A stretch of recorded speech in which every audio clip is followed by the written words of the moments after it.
Hey, folks. Happy Tuesday. It's that time of the week. Merry Tuesday. Merry Tuesday.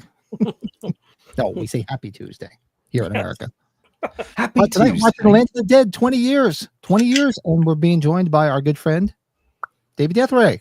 Yes. What's happening, everyone? How are you guys doing? Thank you all so much for bringing me on after I invited myself numerous times to watch this movie because I'm such a big fan. Yeah, appreciate it, guys. Great to see you. Yes, good to see you too. Now, Davey, I think you said in the chat, where does this one rank for Romero for you? For me, I think I would put it third. Third? Okay. I would do Day of the Dead, Dawn, and then Land, I think, even before Night. I know, it's crazy. I really enjoy Night of the Living Dead, especially Dwayne Jones and Carl Hardman, but I think like overall performances and everything, there's just something about Land of the Dead. Every time I watch this movie, it gets better and better for me. And I don't know what it is. I love the script, but I also love how Romero was able to let some of these guys play a little bit with the script. I know Leguizamo did a bunch of improvising, and I think Dennis Hopper did as well. I think it just makes the movie come off as a little bit more of a collaborative. It just has more of a cohesive feel, I guess. It's like his most slick video, as far as I'm concerned. Like, you know, it's like, oh, for sure, because he always had that. All his films, which I love, always have that campy sort of, like, hey, let's all just make a movie together, like friendly feel. This seems more like a feature film. Yeah, because Universal backed this one, and I think especially with the other zombie films, I don't think any of the other ones had a major studio. You know, I don't know if Monkey Shines or, you know, The Dark Half or Creep Show had any bigger studios involved, but I know as far as the zombie films go, yeah, this is it. This is it, right? Yeah, I can't think of any of the other ones. You hit it right though, like Dennis Hopper and John Leguizamo, having them in it, because I think a lot of us I relate both those guys as villains in a lot of stuff. So yeah. Just having them both in this movie together, and obviously they're at it a bit here. So, and Leguizamo is like one of those guys. You know, I think there's a lot of his movies where maybe he comes off as obnoxious or just a little bit over the top. I think that was kind of like I was a kid when he was rising in popularity, and it seemed like that was sort of the way most people felt about Leguizamo. It was just like you either love him or you're like, oh my god, that annoying guy. I mean, he's literally in a movie called The Pest, and in this movie, Joe loved it.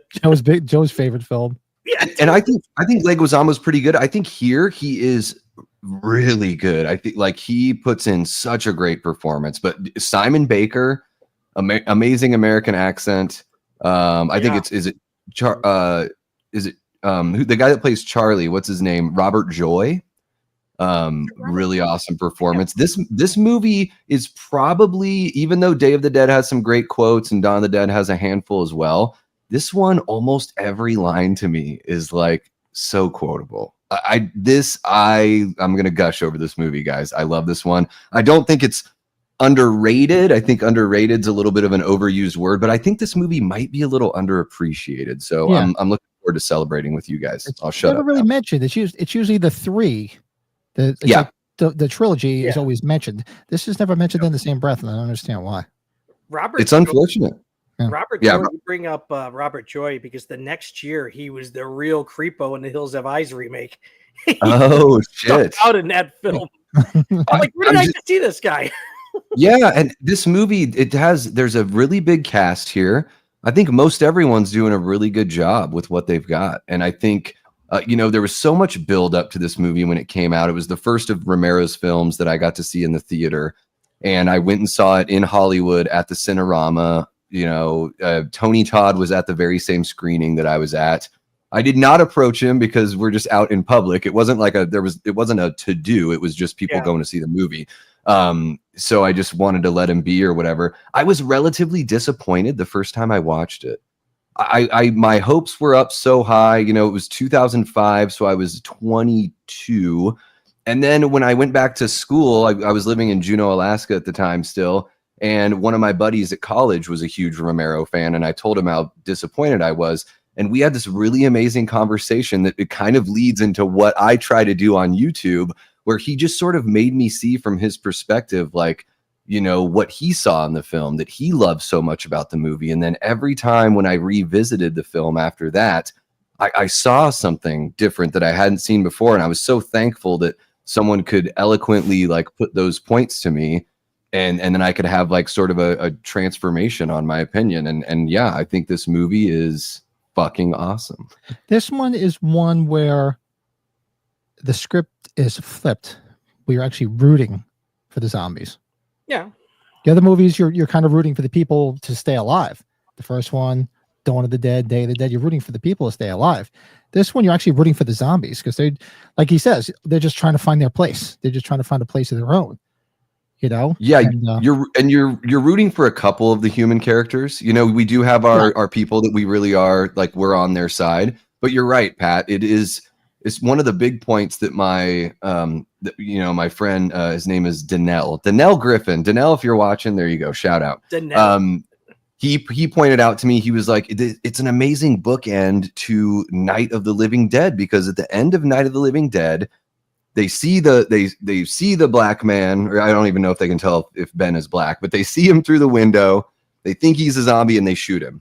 At the end of Land of the Dead, they see the zombie, they know it's a zombie, and they don't shoot it. They let it live. And so it's like, it is this nice bookend. And one thing that I've always said about Romero's, especially his zombie films, I think in some of his other movies he works in commentary, what I love about his zombie films is they are just entertaining. I mean, you can just watch these movies and just purely be entertained. Now, if you want to look into the messaging and the social commentary, you absolutely can. But I feel like not until like Diary or Survival of the Dead did he start to be too heavy-handed with it. He was so subtle about what he wanted to say. And that's why everyone talks about, especially his earlier zombie films, because they have something to say, but they're not talking down to the audience. Like, we need more, we need to see more films like this. And we get them occasionally, but it is, it's a reminder of how you can have a message and not be absurd. That's a good one. Exactly. The original movie came out the same year Dr. King was assassinated. That's true. The story behind that is the day that they literally finished. It wasn't the day they finished filming, but the day they put the film in the can and started driving it across the country was April 16th? 1968, 68. Yeah, it was the day that Martin Luther King and then friggin' Bobby Kennedy got killed like a month later. It was a crazy time. Yeah. I think, Diary of the Dead, I think you really started seeing some of the political stuff, but I really like Diary of the Dead too. I remember really enjoying that. Yeah, well, right here. I think it's pretty good too. Coy says, I like Diary of the Dead. You guys a fan? Yeah. Like the super chat. Absolutely. When this movie came out, this was right around the time I started going to, it was when the convention scenes really started kicking up for me, at least. And this movie was talked about for quite a few years before it came out, at least him making this film. And then when it finally got made, it was a long time coming because people were starting to talk about it at the conventions quite a lot in the 2003, 2004, and then finally in 2005.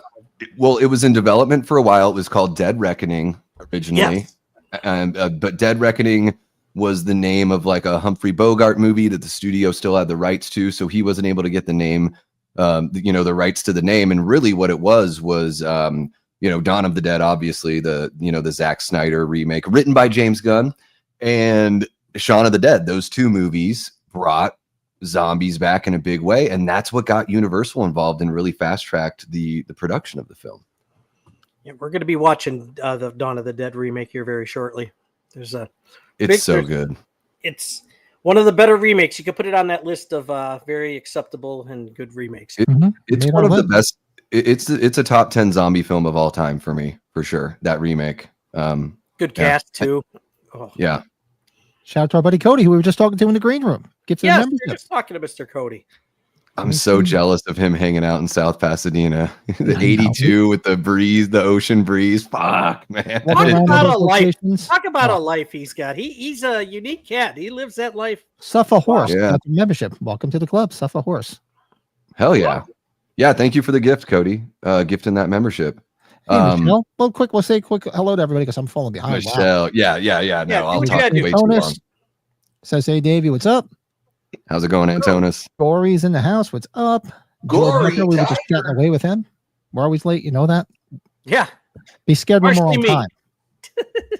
Michelle Schmidt, what's going on? Hello, Michelle. King Matthew, how you doing tonight? Won't be able to join the stream because I'm working late tonight, but I wanted to pop in and say, hey, what's up, man? Thanks for popping in. King Matthew, hope you're doing well, man. Hey, there's Dina. What's up, Dean? Hey. Haven't seen you in our private chat in a while. We gotta get you on. Dino. Yeah. Philadelphia's own Dean. And Leanna. Yeah, Leanna was hanging out for the festivities Saturday night. Hey there, Leanna. How you doing? Hi, Leanna. Poor girl. Were you guys she's lucky. She's lucky that she missed me because I jumped in right after. It would have been that's right. even wilder. It would have been even wilder. You were pretty late because when you said in the chat, "Hey, am I the only one?" Then you were like on there. I guess I was like, guys, I was the bartender at karaoke was making eyes with me, and I'm a lonely divorcee, so I was trying to shoot my shot. I'm so sorry, I missed out. It's my fucking fault. True story. I'm not big. Brett's like this, or is this guy serious? Yes, I'm serious. You got to do what you got to do. Yes, you got to do what you got to do. Yeah. Oh yes, Colin. Yes, absolutely. Ozia is good as hell. Hey, Colin. She's really hot here. I think she's really good as an actress too. I can't stand when hot people are bad at acting. I think she's really good in this movie. Didn't she marry an actor or somebody in the band? She was with Anthony Bourdain for a really long time. That's right. She was with him when he killed himself. That's right. She probably has dated Pete Davidson because everyone has. Did she didn't date Vin Diesel, right? Because she was in that Triple X. Oh yeah, she was in Triple X. Yeah, I never watched that. I'm very picky about my action movies. Yeah. Hit that like button, folks. Let's go. Hit that like button, subscribe, leave a comment if you're watching after the fact, and make sure you buy that channel membership so you can drink beers with us in the green room before the stream. You can join. How's it going, Maxwell? Join the Brady Bunch. What's up, Maxwell? I saw you went live. I was still working. I didn't get you. I was gonna hop on. I saw you went live. Oh, really? Yeah, on YouTube. Good on you, Maxwell. Get that live game going. Yeah, Maxwell hit me up on Insta to ask some questions about going live. And guys, he's got a fun channel, so go check it out. Yeah, I saw you got some good stuff on there. I saw it on my phone, but I was in the middle of work, and I'm like, shit, I can't jump on. Yeah. Leanna's never seen. Are you watching it with us tonight, Leanna? Leanna, you haven't seen this? Wow. Where's everybody watching it tonight? Do you have it on physical media? I'm watching it on Amazon Prime. I got it on Prime. I have it on physical media, but I'm going to be watching because I always get those I always get those messages after the fact. We're not showing the film. We cannot show the film. I wish we could. For fuck's sake. Can't do it. Now, you got to do it on. If you're going to do it, you have to start a Discord just to do that. We'll do it on Rumble. Leanna, you should absolutely watch the film along with us. It's a good one, and Simon Baker is aggressively handsome. I'll just say. Oh yes, he is. I love that, Davey. You should have a Reiki healing channel on the side. He has Mr. Scrooge. He's got the game show thing going. Come on now. Thank you so much, Colin. Ooh, you could be the new game show host on Wheel of Fish. Yes, Wheel of Davey. Will you take what's in the box or what's in you can have your red snapper, or you can take what's in the box that Hero Son is bringing down the aisle right now. I think we need to somehow do a so stupid. You get nothing. Pat, we need to create our own Hollywood Squares with YouTube YouTube channels. Somehow we got to do that. That would be interesting. This is Davey Deathray, and you're tuning in to Pat That Halloween Movie Collector. Yeah, what's There up, you go. man? That's you. What's going on? Oh, so Dave, you Daniel, probably what's don't. Oh, sorry. Hey, Daniel. I'm a big movie poster guy, which you probably do. know. This movie poster, I think, might be one of the better ones of George Romero's zombie films. Oh, cool. I don't know if you've It's got that Carnival of Souls kind of thing going on. the dark and Yeah. the grayish look and the Oh, zombie. I had you show me how to put that stupid fucking timer up here. Damn it. I forgot all about it. Oh, It's well. okay. Well, I'll just count. I'll Yeah. just count myself. Well, maybe I can do it. They might allow me to do it. Oh, look at that. Check this out. I'll get it going. How about that? Holy It'll be shit. a first Look at that. time. Hey, A Pat. first time for Go ahead. David, sorry. can you keep your window open every week on our watch along now just Just for the keep it time? open. Yeah, we'll just open invite to keep the window Yeah, open. you'll have to mute me though because I talk too much. Yeah, so where's everybody watching it? We're watching on Amazon. You have a physical copy, Dave, or are you watching someplace else? I am watching. I do have a physical copy. I'm watching on YouTube just for the ease of everything. Okay, so I see. So I remember you saying you just had another window, basically. Yeah, but it looks like it's making you would have to add it to the stage and then just tuck it in a spot. Oh yeah, that's the one. That's the way to go. That's entirely too. Isn't it so funny that that's what That's more. StreamYard defaults you to? StreamYard's like, oh, you want this to be the biggest thing. But if you tuck it away, if you pick I know it's really fun to figure it out. Something where I could put it there. Let's see. No, nobody sees it. Oh, tell I you like where to that. I put it, like that. Yeah. Tell you Yeah, where- you're hot. I like that. oh no. Let's see what happens when I add it. No. Adrian, what's happening, bud? Great to see you. How the hell do I make that? Hello, thing small? Adrian. It's not a big deal. Yeah, Whatever. I'll worry about it next time. Yeah, everyone. Pat, Yeah. don't be stupid. Stupid. Oh, we can get this Oh my started. god, you guys. Yeah, it's like, come on, guys. Now I'm gonna go watch the pest. Jesus. Get the fuck out of here! Somebody else, I said it myself. Now it's the other one. No, don't be stupid. Oh, love it.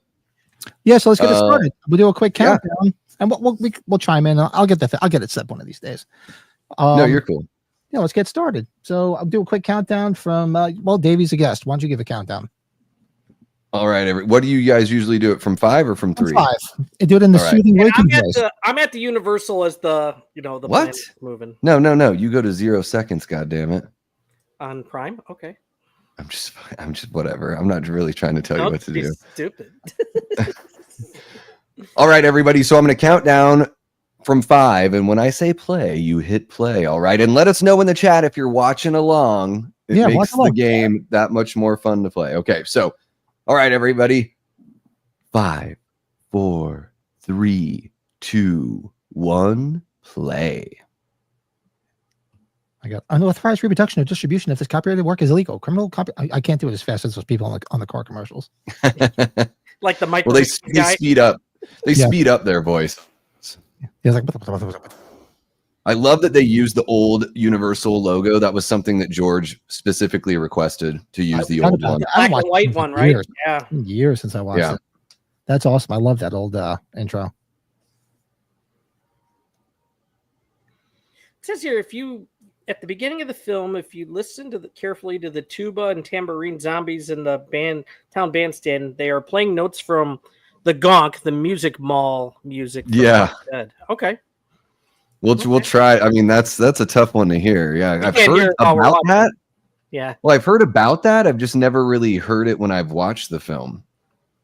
It's got to be really low, right? One very not really in a strict tempo, Hey, Eli, what's up? Eli, what's up, buddy? And your burger? Hey, Eli. I love the opening's great here. They catch you up if you've never seen any one of these movies. It's okay if you just start with this one. So for some folks, because it had been 20 years since Day of the Dead at this point when this film came out, and I love that they catch you up. They even show that old Zenith radio that is something that was, at the time of Night of the Living Dead. Some time ago. Yes. And it's crazy to think, there's that whole story with Night of the Living Dead that they, forgot to put the people that printed the film forgot to attach the copyright. That's why Romero can never make money off of Night of the Living Dead, and it was in the public domain. So just imagine a world where George Romero could have profited from Night of the Living Dead and the kind of empire he could have built for horror. Yeah, I think I was coming about when we did our review the other day. That's he would have been why. Yeah, he would have been the George Lucas of horror. That's how big Night of the Living Dead was. Yep, In a world. none of it. That was one of the main forces behind doing the remake, he said, because he was going to try to make some money off of it. Yep. Really looking forward to that 4K coming out of that remake. Whew, it's going to be good. Well, and being able to see an uncensored cut will be really cool. I'm interested to see intentional cut. Yeah, right. Is intentional. Yeah, and I think the lighting in that movie is kind of odd, but maybe in the 4K it'll present a little bit better, because to me it looks like a Stephen King TV movie from the 90s. It just doesn't quite look like a film, unfortunately, which is why I don't have a crazy amount of love for that version. But I still love it. I mean, I'm a fucking sucker. I like the remake. George A. Romero fanboy here. I mean, I'm still an OG, aficionado, because that's like a big part of my youth. But I love the remake. I don't understand. There's those things that's a great puppet right there. That's not CG. That was an actual puppet. That woman. Sorry, Pat.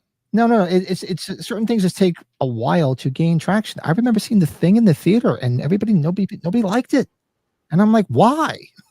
Yeah, I never understood the hate for it, and I don't know. And bless you. Now look at it.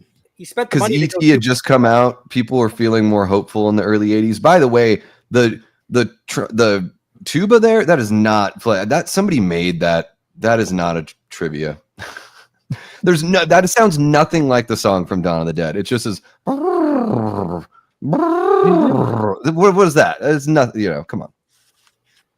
I love they shot this in 2.35:1 too, Romero. I'm glad he did it that way. Shot it in a full wide screen. Yeah. He was good. This guy was great. The lines right here. It's like they're pretending to be alive. Isn't that what we're doing? Pretending to be alive. There are all these fucking one-liners in this movie that are so goddamn good. Like, this is the writing. I think this is like Day of the Dead script is awesome. I think the writing in this one, man, this is like when I'm working on a zombie story, I want to have the kind of vibe that Land of the Dead has, dialogue wise. I just wanted to say, I'm Joe Grizzly, bitch. Yeah. There's somewhere here where the Shaun of the Dead guys are shown. Is that right? Yeah. I'll show you. They're both playing zombies at like the it's kind of like a carnival area it's like the party zone. Yeah. Oh, really? Yeah. Romero loves Shaun of the Dead so much, so he invited them. Yeah. I mean, I know you see Edgar Wright and Simon Pegg. I know you see Savini, and I know you see Christopher Nelson. Oh yeah, Christopher Nelson's is he one of the guys that's doing the target practice? Yeah, he's one of the army guys. I didn't even realize that. And here we got Robert Joy. So the dialogue, dude. Look, as I'm saying to Colin said too, look out for Christopher Nelson and Instantly Here's a Soldier. He worked on the effects. Yep. And this must have been, relatively early in his career. I don't know Chris Nelson's career that, extremely well. I would just imagine, because I know Howard Berger and Greg Nicotero were the main effects guys here. Yeah, Chris Nelson, love his work, man. Whatever. He's an Academy Award winner, but didn't he work at K&B? He must have, because that's where he started. Because K&B is who did these. Yeah. Wasn't his first big movie? I think when we had him on, I thought he said his first big one was Batman Returns. Batman Returns. Return oh wow, of the Living okay. Dead 3 too. Wasn't Return of the Living Dead 3 one of them too? I think it was like his biggest like mainstream. So he had been already going by the time this movie came out. I guess I just didn't really know his name until H18, because I'm just such a horror driven guy. That I didn't know he was did Batman Returns. And love the Dead Reckoning here. He told us what his first movie was. It was like this obscure movie, which I don't remember what it was, but I remember him saying his first like big movie was Batman Returns. You could catch what's great is that Savini comes back as the machete character from Dawn of the Dead. It's the same character. Same character, yeah. Yeah. This chick is cute too. And this line here looks like God left the phone off the hook. That's a Leguizamo line. God left the phone off the hook. And then later on, he says, you've been hanging out with Riley, painting the town beige. That's another Leguizamo line that George let him just go ahead and riff. Oh, he was good in that, but that was the last Christmas movie we just watched, Violent Night. Leguizamo was one of the guys that's holding them He all was up. in one that was, Oh, I haven't seen that. You didn't see? Oh, Davey, you have to watch that Violent movie. Night. You'll like Violent Night. That's like This Christmas. Yes, it's a violent. Bring me back on. We'll watch it together.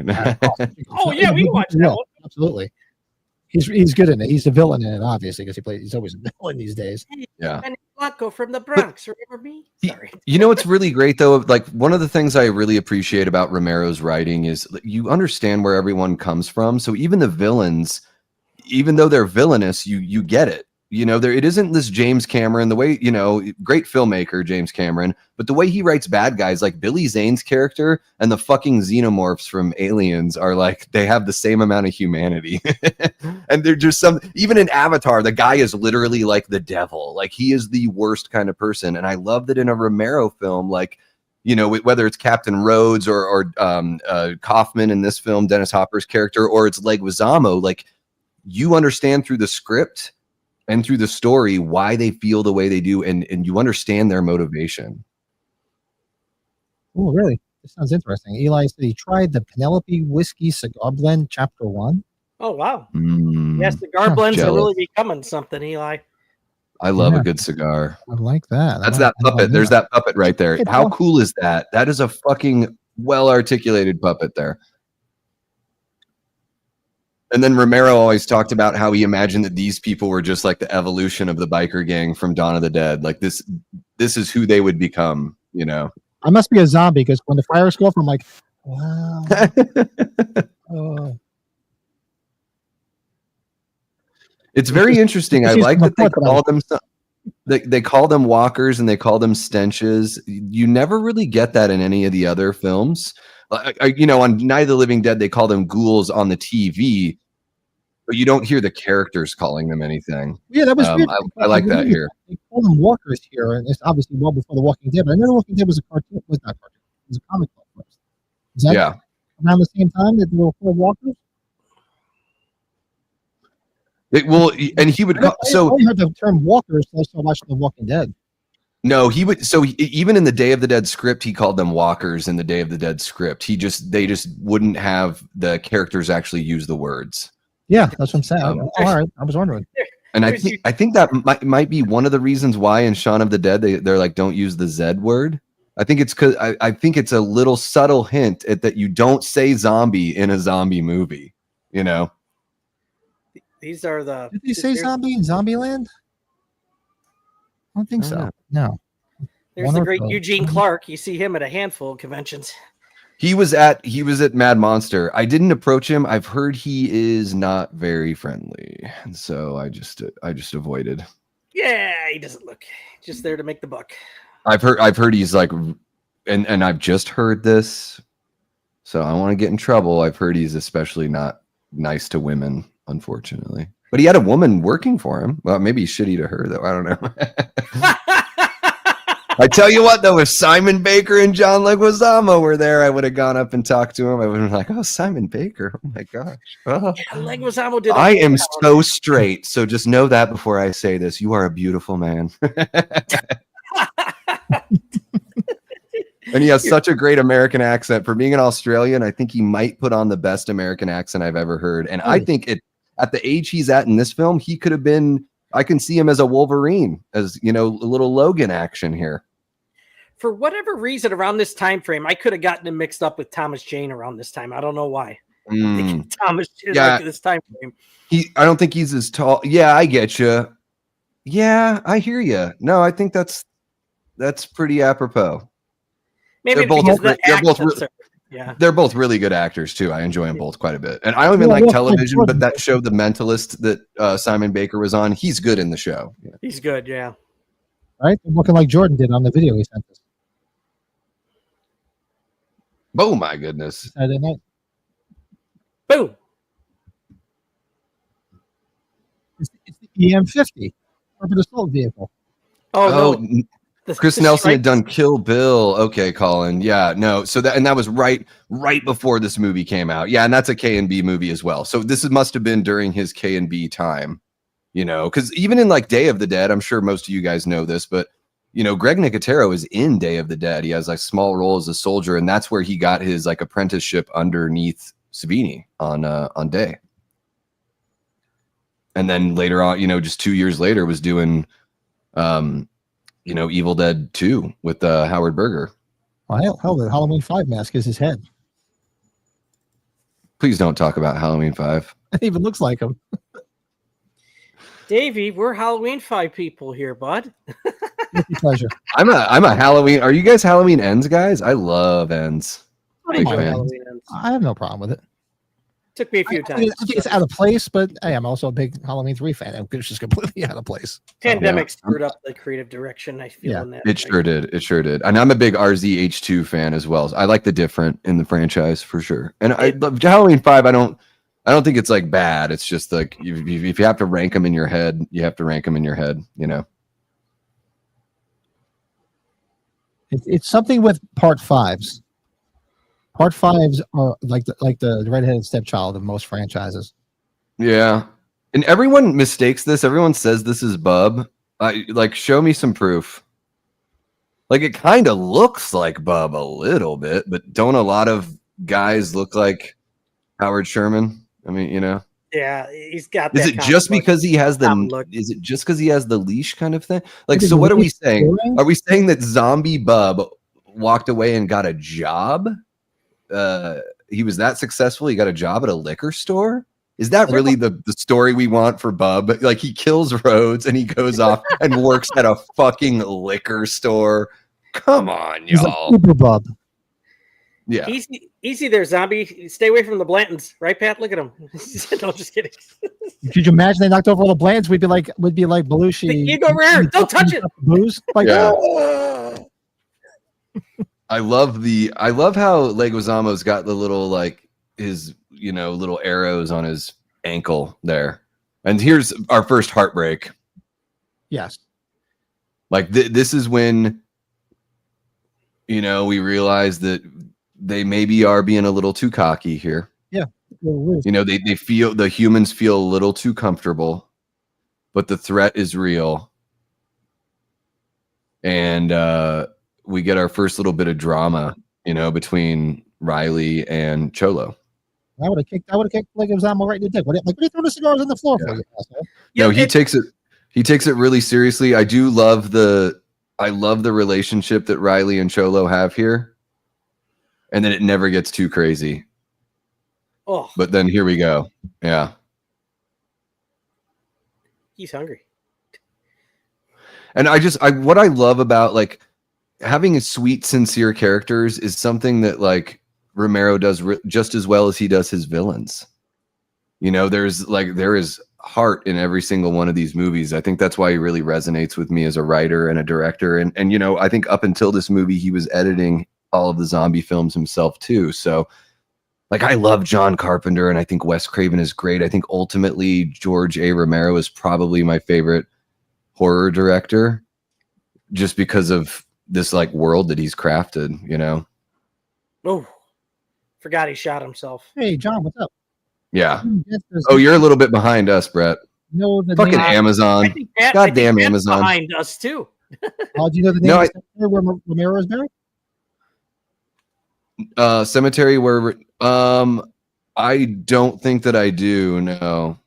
I would assume is he buried in the same cemetery in Pittsburgh as where they filmed the original? I honestly don't know. I don't know. Yeah, that would be fitting. For God's sake, it would be fitting for that. I know a lot about his living life. I don't know much about his dead life. Oh, isn't he? Although, is he even buried, or is he walking around somewhere in Pittsburgh? Is he buried somewhere like weird, like in Canada or something? Some place completely. I thought it would be in Pittsburgh, but I thought it was. I would imagine. It was some. I would imagine he'd be buried in Pittsburgh. I would think so too. No, yeah. I was right. He's in Toronto. Okay. I thought he was in Canada. I thought I remember reading that somewhere that he was buried in Canada. Not only do we have Eugene Clark, the guy right behind him, I can't remember the actor's name, but he plays Tucker in the Dawn of the Dead remake that came out the year before. Oh yeah. He's a bit actor I've seen in a whole bunch of stuff. He's really funny, like really charismatic. I mean, he's hilarious in Dawn of the Dead. I like the cute zombie chick. Is that wrong? Yeah. No, it's not wrong. She's got a badge on her cheek, so that works. Hey, Gene, what's going on? I didn't know. Later, I do. George It worked. Romero, he said that Dennis Hopper's cigars were more than the budget of the original Night of the Living Dead. Yeah. I can buy that. I think it's really cool too that they actually got to use Pittsburgh and that Pittsburgh works. I think they shot most of the movie in Vancouver, but those shots of the city are Pittsburgh, and it works out so amazingly. With the three rivers there, that it fits the narrative of the film of being able to live in a city where you can lift the bridges. And you can create a safe zone right in the middle. You could probably do something like if a zombie apocalypse happened, like could you do that with Manhattan? Well, you'd have to blow up some bridges, right? So in Pittsburgh, it looks like they could lift all the bridges and everything. We want to go out to Pittsburgh just to visit the sites from the opening of Tales from the Dark Side. Yeah. Oh, there you go. Go to the mall. I've been to the mall. It's right across the street from where the Steel City Con always is. Well, right. And not only Dawn of the Dead and not only Tales from the Dark Side, but like Martin was shot out there in Pittsburgh. I don't know. Have you guys seen Martin? Yes, Romero's. Yeah, it's been a long time since I've seen Martin. Not in a long time. I think that's his best movie. That's not a zombie film. I think Martin is one of the best vampire films I've ever seen, and the editing and John Amplis's performance are crazy. But anyways, half the chat's like Martin Lawrence. Martin. No. I love this whole scene right here between Cholo and Riley.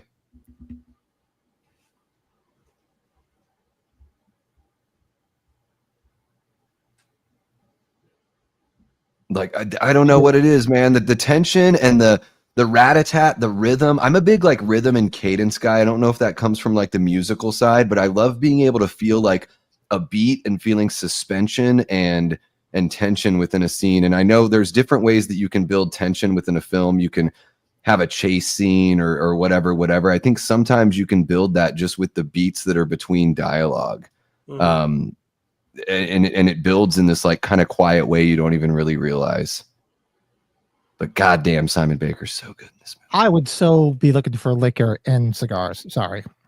Well, and that's why, I mean, that's the whole thing. That's like Leguizamo's whole thing is like, look, my old man like didn't give a like he never tried for anything, and I'm gonna try because this stuff is like what he's carrying right there. That box of wine and the box of cigars are probably, multiple months worth of rent and expenses in this world. Imagine what people would pay for booze and cigars in a zombie apocalypse. That would be like, that would be the game. And all these people acting like they're living normal lives. Look at this shit. Where is this building? They filmed this one might be in Toronto or Vancouver. Yeah. And that's a great shot there. The birds that are in like the cage castle, like it's a perfect, like it's just the metaphor for the people are living in this, they're still in a cage. Like they think they're free. They are not free in that building. Yeah, it was like Newark. It was just in Newark 2 weeks ago. Multiple people have seen the interviews with Simon Baker and John Leguizamo. They've talked about how they both were hell-bent on working with George Romero, which makes sense. Yeah, who wouldn't? Yeah. I mean, and especially on a project like this, and yeah, it is too bad. I would have loved to have seen a true follow. Like this is the movie out of all of his movies. This is the one I want a sequel for. Yeah, where did Big Daddy go? Where did Big Daddy go? It's open for sure. It's open for sure. Yeah. Where did Big Daddy go? And did they ever find a place? Because he wanted to go somewhere where there was no one. Oh, here's Chris Nelson. There he is in the bandana there. Okay. Yep. I must be second behind you. Yep, there he is. See? Yep, that's him. There he is.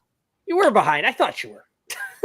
Hey, I'm a big fan of behind. There he is. Fuck the other Everscathe. Fuck you. Sending me this shit. Romero's daughter exactly the same. Yeah. He's ageless bastard. He had the white hair then and the white beard. That the blonde girl there, that's Romero's daughter. I That think was his she's the one daughter. that's making that. I think she's making that new zombie movie. Like Drag Queens of the Dead or whatever the hell it's called. And in typical Romero fashion, you've got somebody that has a foreign accent. He loves these characters that have these foreign accents. No, I'm not saying that people with very strong Irish accents don't live on the East Coast. I'm sure they do, but it is a very interesting thing to have somebody that seriously sounds like they're fresh off the boat, you know? Wait till you meet the drummer in my band.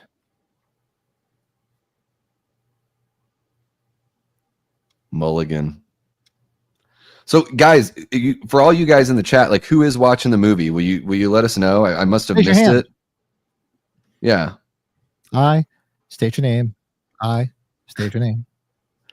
Yeah, Leanna, are you in there? Are you watching the movie along? Or am I just spoiling and you know, just fluffing up Simon Baker and you don't even have any frame of reference? I guess so, right? I never, this is terrible. Maybe I just never caught it. I didn't realize that Dario Argento worked on the original Dawn of the Dead. Yeah, he was a producer, and then he was. Yeah, and I think he's in Goblin, right?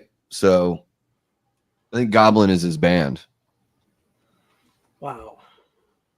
So yeah, so the quick and dirty, the Q&D on Dawn of the Dead is that Romero didn't really have any plans of doing a follow-up. But Dario reached out or visited or something and was like, he flew them out to France. Well, no, they went to Italy, but so Dario reached out and was like, I want to see another zombie movie. Yeah. And like a week or two before that, George had gone on a tour of a mall because they had family friends that were like the owners of this mall. And he had this idea of like, wow, this would be an interesting place to shoot a zombie film. Couple weeks later or whatever, Dario reaches out and is like, I want to follow up to Night of the Living Dead. And he's like, well, I have this idea of like, what if, you know, we put the people in a mall? And yeah, Dario was like, awesome. I love it. I'm going to fly you out. You can stay at my place on the ocean here in Italy. Yeah. And I'll give you a month to write this script.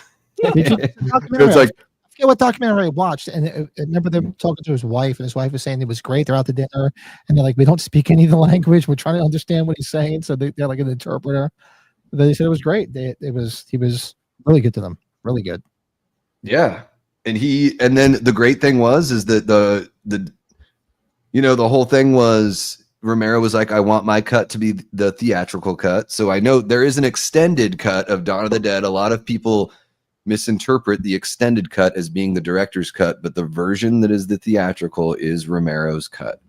But there's an extended cut that's like 20 minutes longer, and then Dario just wanted to be able to cut it for Europe. So that was like the agreement that they came to. Leguizamo was one of those people that doesn't seem to age. Mm-hmm.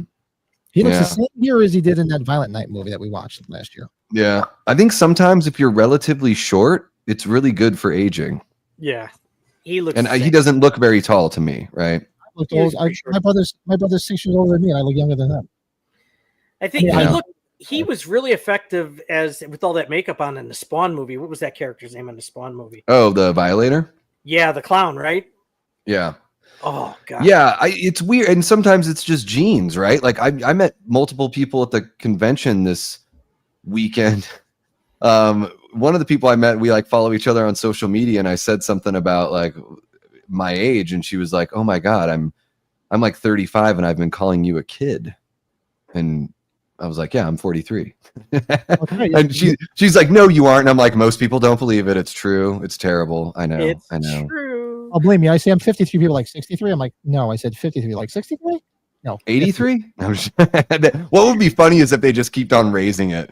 No, I'm 53. 63? No, 53. 73? It's like the kid in what's it? Almost Famous. Remember, he's lying about his age. He's like, "I'm 53." Yes.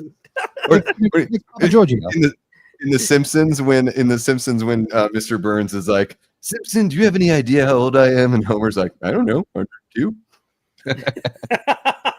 John lives up. John's up in that area. He's up in the Great White North. Land of the Dead was filmed mostly in Toronto and Niagara region. Yes. There you go. Okay. Yep. Because it was Yeah, and cheaper they to film in Canada. It still is. So, Yeah, the union rules are easier to deal with than the union rules here. Yeah. I love this guy. Oh, you got fucked. You got fucked. Leanna's not His watching. voice She's on mom duty. Mom duty. Say hi to the boys for us, Kids Leanna. allergy medication. That usually knocks them out. That's what I do to my kids. Yeah, You know like, what mom duty means? No, I don't have a runny nose. I'm like, no, you have a runny nose. Take this. Go to sleep. Okay, so this is Simon Baker and Edgar Wright right here, acting like they're gonna bite the girl. You know, the zombies on the swing set. You got fucked. banned in Ukraine, this movie was. Oh, okay. Banned where? Ukraine. Yeah. AMC's midnight movies. What's up, man? Shockwave from '77 was a cool zombie flick where the dead walked underwater while wearing goggles.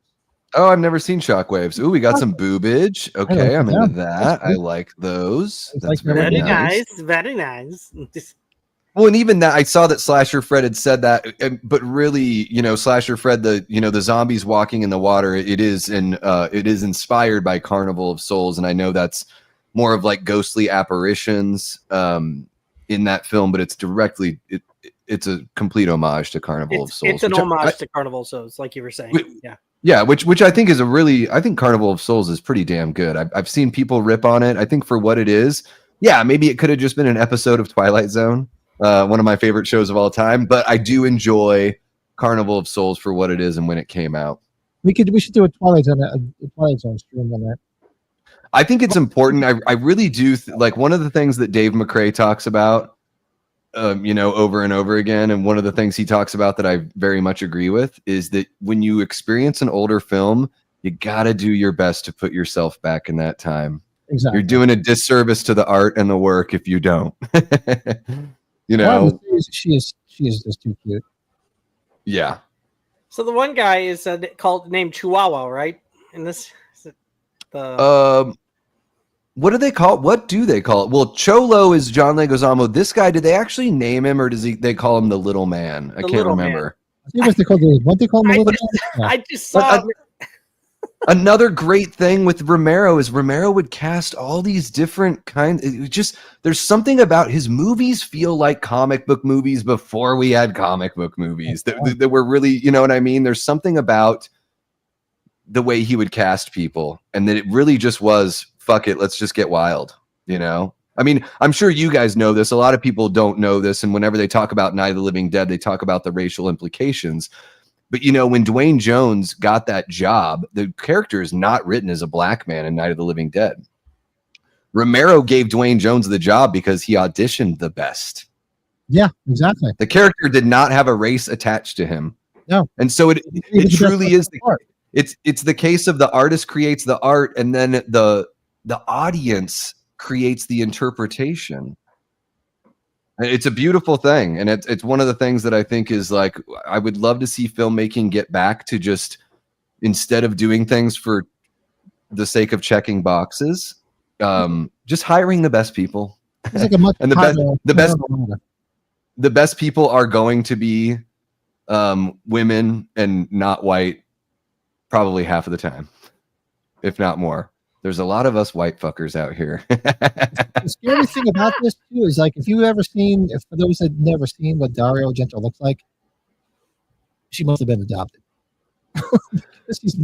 I'm not attractive, but he's not an attractive man. I think she has like his eyes, and that's kind of I don't know. No, he's like scary looking. Seriously. Well, yeah. I mean, he straight up looks like Dracula. Has she done anything recently? I haven't caught her in anything like maybe in the last 10, I don't think so. I think she's directed and produced and stuff, but look at her. Oh my God. Woo! Yes. Yeah, do you want to sing? Do you want to sing in My Chemical Romance cover band? And Leanna, I know you're playing Fortnite. I know that's what mom duty means. I know. The guy with the skateboard in Land of the Dead gets bad and his favorite kill in the movie. Mm-hmm. Oh yeah, Mouse. Yeah. Mouse is the name of the character. Yeah. Not Corey Feldman. This is one of my favorite scenes. The way this scene is shot, the back and forth, So she's on the right on the third of the screen. Robert Joy is on the left on the third of the screen. So rule of thirds is fucking killer here.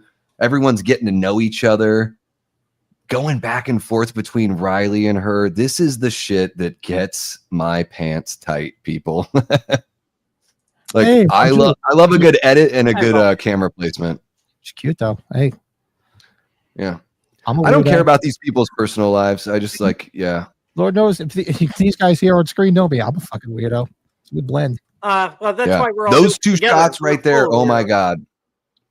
Holy cow, we got Jamie Hill in the chat. How you doing? What's up, Jamie? Welcome. So if that's the Jamie Hill that I'm familiar with that pops in on YouTube from time to time. Nice.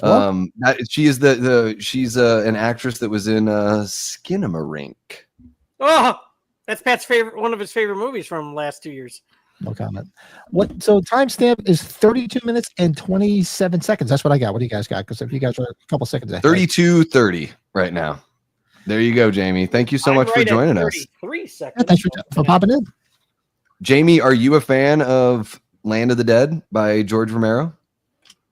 Or do you just like how handsome Simon Baker is? I mean, shit. All of us are doing. I promised Twitter I would fawn all over him, and I will. I love this. I don't want to, like, everyone's got a fucking story. Like, I love the fed up nature here. Yeah, The Mentalist. That was a big show for him, wasn't it? Oh, that's the show. Huge. But thank you. I was driving me crazy. But the show Davey's done. Yeah. Yeah. Yeah, he won I think he won an award. I think he won an Emmy for that one. One of the many shows where somebody can just tell when everyone's lying. Like, how many shows like that have we had? It's fucking stupid. On that other show? What's the other show where the people went on a plane and then they all came back and it's like everything's different for them? Is he on that show? The 44 or whatever it's called, something silly like that. I don't know. Like him, dude. My wife was watching it for a while. I gotta go back. Asia Argento, her hair is fucking hot in that. This is good stuff. Sorry, you got to go back to that. Wait, are you going to take a bathroom break like you did last time? I'm going to go back. Who's hotter, Demi Moore or so and so? And Brett's like, I got to go to the bathroom and suss this one out. See who wins. I'm going to run my own poll, if you know what I mean, and I'll be returning shortly. Oh shit! Speaking of polls, not Brady's. I have to put one up because I'm going to run a private. I'll be right back. That hair is. I like that you're talking about it like 3 minutes after the scene's over. You're like, wait, guys, her hair. No, she is smoking. She is absolutely smoking. Her friggin' her tummy and her hip bones and everything, they're all working for me. Everything works for me with Ozia. She is so choice, as Ferris Bueller would say. All that jazz. So choice. Where is my one?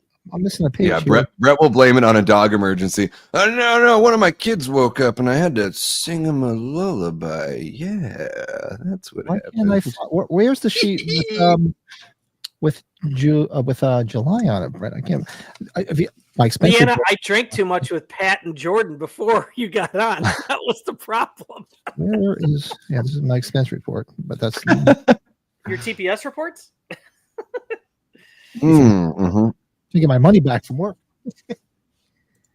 Look at that Dennis Hopper haircut. Missing a sheet. So where's? Wait, are you ahead of me now? How are you? What's going on? You must be ahead because now you're ahead of us, Brett. Right now. What version of the film are you watching? I'm watching it on Prime. 35. Oh, you're watching the Joss Whedon cut, aren't you? It only has jokes and everything looks like shit, right? I'm at 35 minutes and 48 seconds. You're right there with me. I'm right there. No, I'm right there with you too. 35:53 right now. Guys, I think for the rest of the stream, we should just talk about the timestamp. That would be the most engaging. Is Dennis Hopper not on your screen? He's not on my screen, but 35 timestamp might be different on YouTube versus Prime. Right? Because what if they run extra production screens or something like that before? Yeah, Patty Dino just is put it on the back. screen. Dino's back. Dean is back, and he's better than before. Welcome back. No, I'll do. Oh, but he's back. He's the man behind the mask, and he's out of control. He's back. All right, Man, so what you we and got Bill here- are gonna have to do Battle of the Bands or something, man. Battle of the fat dudes falsettos. Calling myself a fat dude. All right, so folks, according to Brady's list, these are the films we have that are hitting milestones this month. We already did Back to the Future, hit 40. We did that last week. Yeah. National Lampoon's European Vacation hits 40. Species hits 30. Wedding Crashers hits 20. And Scary Movie hits 25. Day of the Dead 40. Did you say Day of the Dead? I don't think I put Is it this that on there month? because we covered it last year, I think, Pat, right? I think that's probably why I didn't do Is it. Day hit 40 this month? Is it 85 So or 86? No, it Day of the Dead was 85. Technically, like the New York premiere was like end of June, but it didn't go wide release until middle of the month in July. So I think it was like July 17th or 18th or something, 85. Okay. Return of the Living Dead hits Yeah. 40 next month, so we'll have to do that again. John Leguizamo's 65. Teen Wolf, Wow. Teen Wolf is next month. So Fright Night's 45 here. next- Red Eyes next month. Red Eyes, I think that's a good Wes Craven film. I like that movie. So I've here's, never seen Red Eye. folks, here's it. Throw some movies in the chat. We'll create a poll and see what everybody votes on for next week, for next Tuesday. Just anything, and I'll just write them all down, and then we'll put a poll together, and we'll see where we land for next week. Yeah, I mean, you guys already did, or you're doing Fright Night probably in the fall, Next closer month. to its actual It's next release. month. Okay, yeah. Yeah, Fright Night's next month. It turns 40. Teen Wolf turns 40. Looking forward to that. First Blood 2, Rocky 4, Spies Like Us, Goonies. The Did Goonies. already. Oh yeah, you guys did Goonies. Yes. We missed Brewster's Million way back when. Spies Like Us is December is going to be good because December is Spies Like Us, Clue, Dracula Dead and Loving It, and Wolf Yes, Creek. Bill is in the chat. You miss. Yeah, we need to have a falsetto off, Bill. Oh, but he's back. I heard everybody singing it. He chimed in. I will have to stay on that stream no matter what. I'll sleep. Just We gotta get Bill his make pop. sure I don't miss that Like David earlier when his buddy did show up in the film. Fuck the other Everscathed. Fuck you. For sending me this shit. Oh, you know what Leguizamo was just in recently? Did you guys see The Menu? That's a freaking bizarre movie. I haven't seen that one, but everyone's telling me I have to fucking see it. Yes, I should see that. I watched it going out to California for H45 on the plane. Mm. That's how I remember watching it. I watched. I mean, I will watch like Anya Taylor-Joy. I like her. She's got a weird look. She's a really good actress. I mean, it's weird but beautiful. Like I like a unique kind of like she looks like a praying mantis, but like she can rip my head off any day. I mean, like let's fucking get it going. I like the As Mad long Max as we prequel. mate before, like real praying mantises. Mad Max prequel. She was good in it, I thought, but it didn't do as much money as they Vacation like. is good. Vegas Vacation. I love Dude, Vegas Vacation. I don't know how anyone's gonna get me to watch that fucking movie. Which one? The Mad Max prequel? Fuck that. What the fuck, dude? A prequel about a character I already know like the most important parts about? What do I need another Han Solo movie where I find out You never why saw she shaved her Furiosa? head? Oh wow. Not interested in the prequels. What I'm more interested in is how she handles being the leader after Fury Road. That's way more interesting, Well, right? she Is won't it a- have Tom Hardy in it because they certainly didn't get along making that movie. but it is an Animal Farm situation. You know, the prequels are just they're for the friggin' birds, whatever. It worked because what's his name? Thor. He was really good in What's it. his nuts? Chris Hemsworth, yeah. Good old Hemsworth. I do like the name of the like the EM50 here, the Dead Reckoning. Yeah, it's great. Like they couldn't use the name for the name of the film, so they're like, we'll name that vehicle Dead Reckoning. And all the stuff, like it's really interesting with Hopper, Dennis Hopper, like, they're basically like, this is Donald Rumsfeld. That's who Dennis Hopper is supposed to be, essentially. Because a lot of people, for all the folks that aren't old asses like us here on the screen, this was the Bush years, and a lot of people didn't like old W. So the guy that the guy that's looking like doughy-eyed that's sitting down and looking at Donald Rumsfeld, that's supposed to be the George Bush. The George Bush, yeah. And there's like Hopper has that great line. Kaufman's character has that great line where he's like, "You're interrupting me, Bill, just when I was talking about how people could be replaced." No, and he's talking to George Bush. You were grocery shopping. We were just talking about it. We're looking forward to the 4K. Love, yeah, the remake. Because you're gonna have the Savini cut, which the way he intended it, obviously. And this the skateboard kid here does look like Nick Papagiorgio. Did you guys ever? You think he looks like Ethan Embry? I think so. Ethan Embry is like no offense to this gentleman, and maybe the ladies that are in the chat can confirm. I think Ethan Embry is far more handsome. Oh, he's definitely more handsome, but here he looks young, like when he was so young. He was so young and big. He had that little boy face on like this. Ozia in. Look at her. She's got look. What? That's like, how far are you? Simon Baker's just getting out of the jail. That's where I'm at. No, I'm pausing it right now because I'm watching her. She's putting a shirt on. Keep it off. Yeah, that's where I'm at. Yeah. Now She's got those fucking angel wings on her tummy. Oh my god. She is, dude. That's her. Okay. Jesus Christ. Wow. Yeah. Hard body. # hard body. Yeah, I'm going back. Did you ever see Hard Bodies? Did you ever see Hard Bodies? No. No, I can't think about anything other than Ozzy Argento right now. I'm right with Brett. I need to have my own private poll here. Watch Hard Bodies. It's the cheesiest movie from the early 80s. It's hysterical. It's got it's the one with Jamie Lee Curtis and John Travolta. I've seen the dance. That's perfect. Hard Bodies is like a cheesy Skidamax film with the one guy plays like a beach bum. The guy, remember the son in the movie New Year's Evil? Did you ever see New Year's Evil? Yeah. The guy that looks like Dollar General George Michael. Mm-hmm. He's in it, and he's like helping these old guys get girls. What's his name's in it too? Malachi. I can't think of his name. Who played Malachi? I thought you were going to say my god, this Bodies. dude, the Samoan guy. Yeah, he was in that Samoan guy here. It's so cheesy. Warm Bodies. No, that's the current one. Bill knows like Hard Bodies. Great poster. Yep. So the guy that plays Manolete, like the bullfighter, I love him. He's in It's Always Sunny in Philadelphia. He plays like when they have their high school reunion, he's like the hot guy.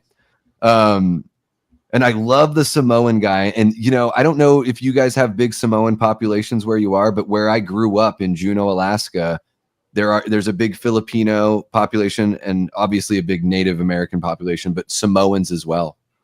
And so, seeing this guy jump in, he's like, "Why are we standing around? Let's all do something. Quit standing around." There are so many quotable fucking lines in this movie. Good God, y'all. Oh, and check in Hard Bodies, the garage band that they find in a garage playing. Remember the band Vixen from the 80s, the all girl band?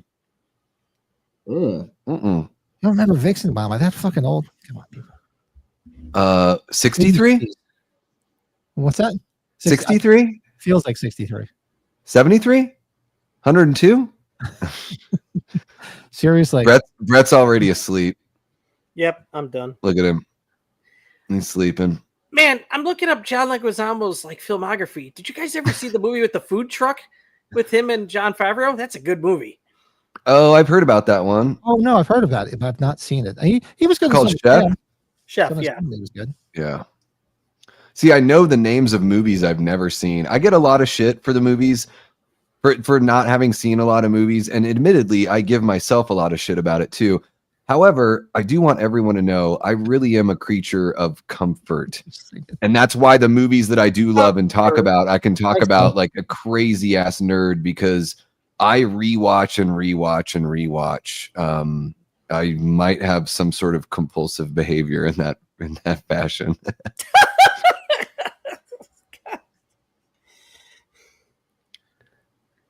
Bill! You think that guy looked like Ethan Embry, huh? Okay. Mouse? I don't think so. No. 50,000 cars stolen in Samoa every year. Everyone's stolen. Love it. So good. All right, Oh here's my another God. easy film. Have you guys seen The Stoned Age? Oh God, No.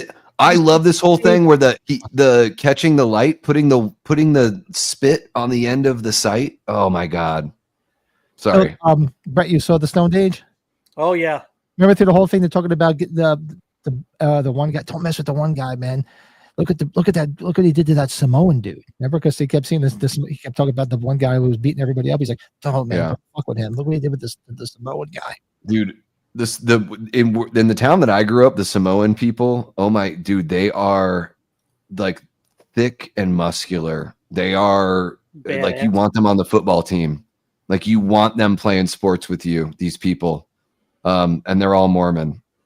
So, I mean, however you feel about that, but whatever. They're all really good at sports. Parties too. See, not that old. Brubaker, Bill, it's so great to see you. What are you drinking tonight? I forgot he's also John Leguizamo was in the remake to Assault on Precinct 13. I never saw that. You don't need to. There's nowhere near as good as this. Like Adam Sandler says, yeah, I'll see you there. Yeah. This guy here is in Survival. He's in Diary and Survival. He's one of the only characters that plays the same person from Survival or from Diary to Survival. And I don't think he's that great of an actor. It was really interesting. Romero put him in 3 movies in a row. I think the only example of a character carrying over from one movie to another, unfortunately. I don't know about you, Pat. I saw Survival of the Dead once. I'll never watch it again. It was I was so disappointed with Romero being my favorite. Survival's whole thing from start to finish. Yeah, Survival is fucking awful, unfortunately. Usually when I say that shot right there of pulling the stuff out of the mouth, oh my God. Anyway, sorry. No, usually if I say I have not seen the film all the way through, it usually means I've lost interest in it, and I usually don't finish it. Like Coming to America Part 2. Coming to America is one of my favorite films ever. Oh, it's so good. It's so good. Part 2, I turned it off. I'm like, it's going to ruin the first one for me. And to this day, I've still not seen the rest of it. I'm like, I can't watch it. It's going to ruin it. Well, and Survival, I own a copy, but only watch it once. I'll never watch it again. That came out right around the time.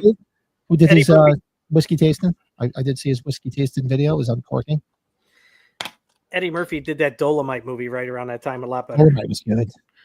My name is Dolomite.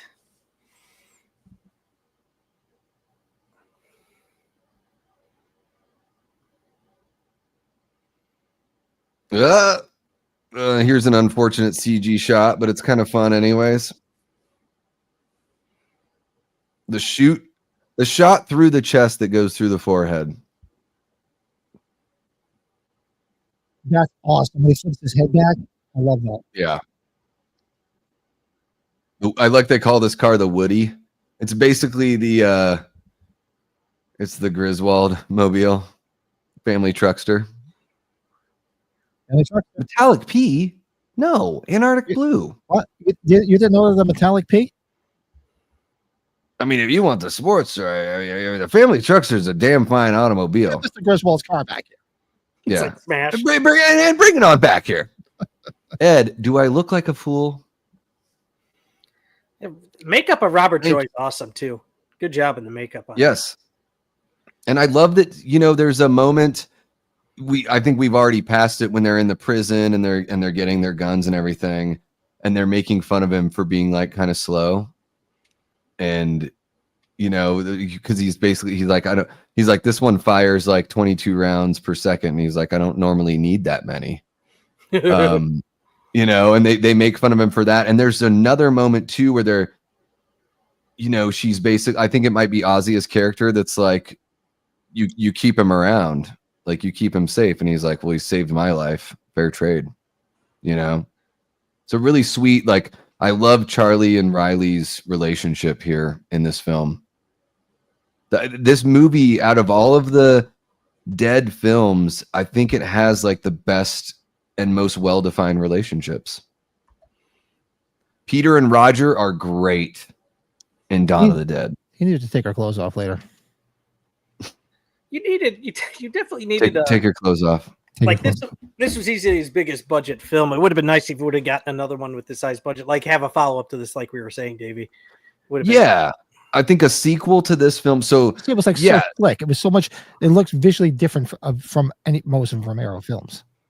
Yeah. Oh, and here's that line. You're interrupting me, Bill, just when I was talking about how people can be replaced. Yep, right there. You got to say thank you, Bill. You say thank you, Bill, twice. Yeah. Thank you, Bill. Thank you, Bill. Thank you, Bill. Thank you, Bill. Yeah, it is unfortunate that we didn't get a follow-up to this one. Yeah, I mean, Romero wasn't really into doing straight-up sequels. I think that's one of the things that makes his Dead movies like pretty interesting, you know, that they purposely weren't. They're sequels thematically, you know, but they're all snapshots. They're like little novellas. And I think like that's why I started to get tired of seeing movies that did the zombie origin kind of thing. Like with The Walking Dead, like I think that show is like absolute garbage. And I think the first I think the seasons I watched it, then I lost interest. Yeah, and the comic is kind of cool, but a lot of the stuff that Robert Kirkman used in his story is stuff that was in the original Day of the Dead script that just never got made because Day of the Dead was cut from 7 million to 3 million, so it could be an unrated film. So I just like, I love this idea of like, hey, we're just jumping into the zombie apocalypse and we're this many years in, and here we go. Like we all know what zombies are like. We don't need no explanation. He never explains it in these movies. I love that. Walk around on his camera outside at night. Yeah, The Walking Dead needs to go away, but it's been on for a long time. It needs to. Yeah, I'm all over it. So. Well, and this is part of the Universal tour with the plane there. That's from War of the Worlds. That's all part of the Universal tour. Like if you've taken the tour, you know exactly what I'm talking about. That plane. Yeah.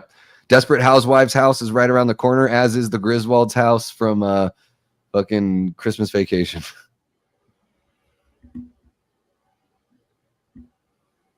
Wait, no, that was on the Warner Brothers lot. My bad. And it's been torn down. Yeah.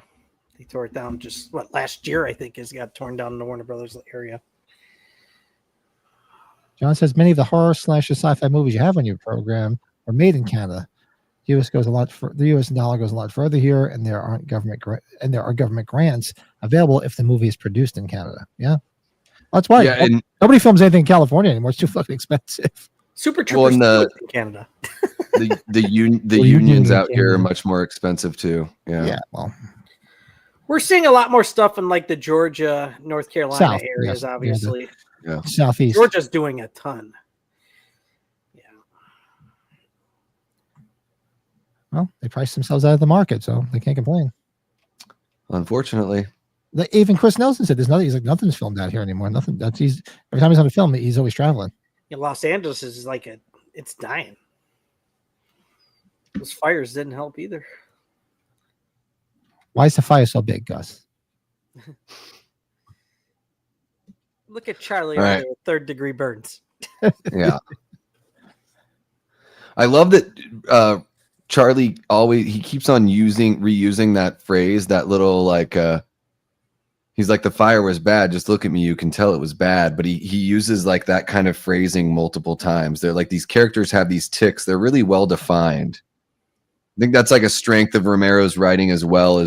Like you need well defined characters. Some people and I'm not going to name any names because I don't want to upset anyone, but there are certain filmmakers that I don't think do a really great job at writing well-defined characters. They kind of write everyone like they would write themselves.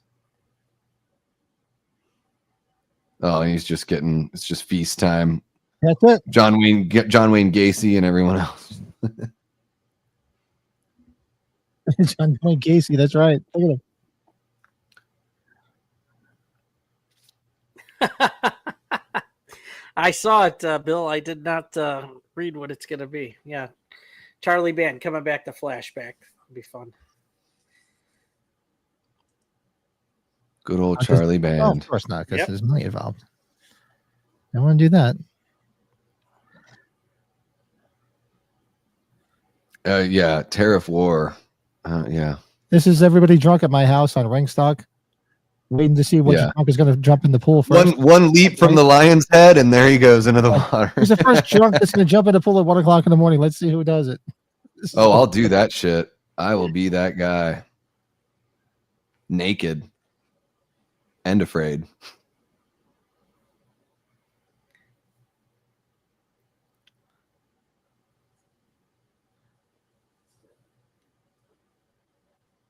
Keep showing the cute blonde zombie chick. And this, Yeah, they got their girl featured too. zombie. What's the girl's name inside the EM50? The cute blonde here. She is what's her Forget name? too. She's cute as hell. She's a badass. She's got a cool nickname too. It's Take your clothes off. She gives me like Lily Taylor vibes a little bit. Is it Pretty Boy? Joanne Bullock? Pretty boy. Yeah. I knew it was something boy. Yeah. Pretty boy. She got a was in penis? Saw 4. Okay. No, she's just got a cool nickname because Romero's fucking awesome and gives every one of his characters really cool names. You know, this is a 6.2 on IMDb. Fucking brutal, you assholes. She was just 6.2. Fear Street Prom Queen. She was just in Joanne Bullock. She was in Fubar with Schwarzenegger. Fubar. 6.2. That's it, huh? Huh. Yeah. I never pay attention to any of that crap. So. Well, Pat and I gave it a 6.5. Yeah. 6.5. We gave it 6.5, but I haven't seen it in 20 years. I haven't seen it since it first came out. I haven't seen it in years. Yeah. I mean, yeah, it's my third favorite, but like and maybe that's a hot take. I don't know, or not. Third favorite. Yeah, I'm definitely enjoying it because it's been a minute since I've seen it, so it might move up to maybe at least a 7.5. Let's see how it goes. If she got naked, it would be up there. But I've watched Dawn of the Dead, Night of the Living Dead like countless number of times. I think I watched Diary of the Dead at least twice. Yeah, I like that one too.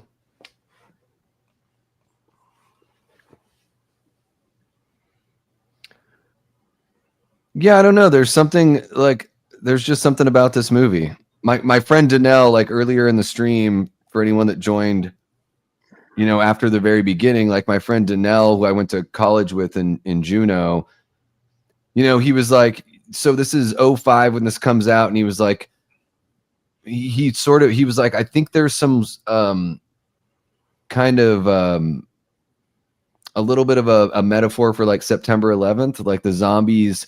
Like, they see there's a shot earlier in the film where Big Daddy sees the skyscraper as the beacon of where the people are. Right. And he sees that skyscraper. He's holding the jackhammer and he's like, oh, maybe he gets the jackhammer here in this scene. Yeah, and he's using, he's using a human tool to break into a human. Dude, not the lesbians, the cute lesbians. Fortress. Don't kill them. Yeah, don't do that. Don't do that. Yeah, baby. Yeah, baby. Yeah. We were on our way to the bingo parlor. Bill, I love it. Pat would give every movie a 10 if there were tits and ass within. Probably. Great ass. I feel like this car with the Gatling gun or whatever that gun that is, it makes me think of like old school G.I. Joe. It's like, man, I gotta have one of those toys. Make these characters in some toys. John says, looks like Double D is right-handing one of those insulated steins. Are you a lefty? Maybe? No, I'm a right-hander. Yeah. But as a guitarist, I'm very dexterous with my left hand. Yeah. I can bat right-handed and left-handed, so I can do that. You're a switch hitter. He goes both ways. Switch hitter on the baseball field. Don't get too excited there, Brett. Yeah. You didn't like that, did you? No, it's fine. I've been talking about Simon Baker all night, so I understand. Yeah, no, I'm right-handed. Yeah, but I eat with. It's weird. I'll eat with my left hand. I'm one of the. I don't switch. I might cut. I might cut with the knife with my right hand. I can eat with my left. I'm very comfortable with my left hand. Very comfortable, ladies. So just whichever one you want. You know what I mean? I'm everything left-handed. Shockingly, I'm southpawed everything. All right. Hey, you guys are. It's a proud group, the left-handers. Yeah, we're strange. all of my kids my wife and kids left-handed too, but they're right-handed at everything else. It's weird. So they get the whole ink thing, you gotta on the side of your finger. Yeah. Gotta write at an angle. Yep. Benny Blanco from the Bronx. Benny Blanco. Looking for a man named Mucho. Muchacho. Those out there watching with us, folks, come on. Yes. In 1 hour, 1 minute, and 54 seconds. Yep. I'm right there with you, Pat. We're right on the same, minutes we're on the left. same wavelength. 31 minutes left. I am with you guys on that. That's right. Yeah, that's right. You play the bass upside down left-handed. You're all sorts of fucked up.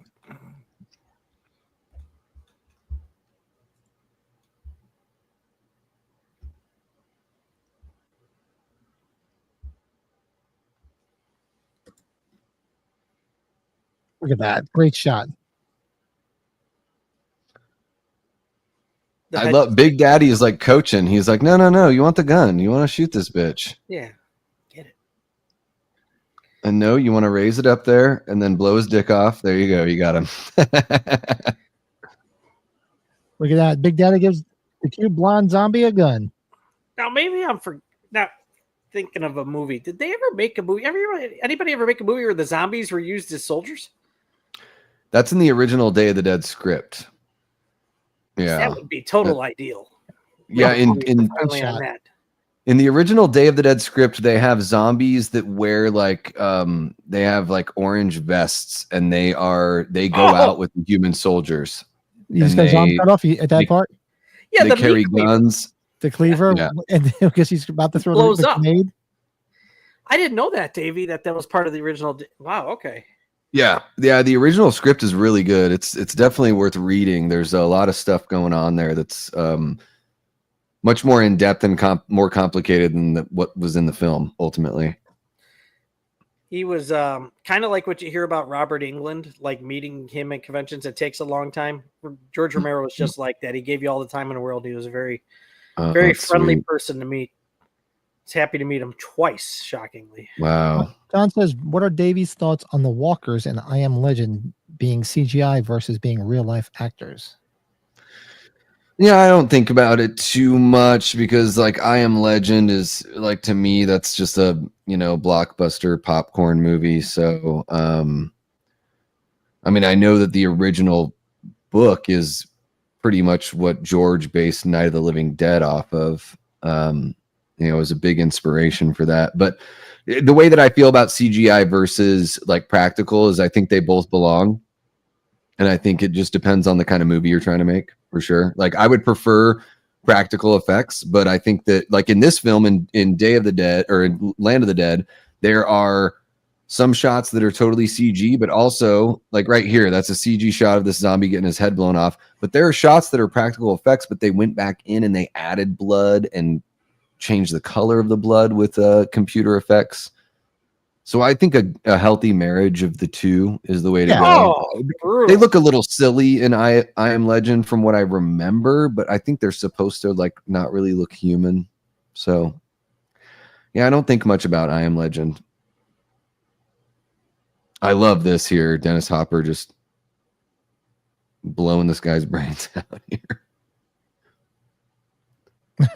I'm being friendly. Yeah.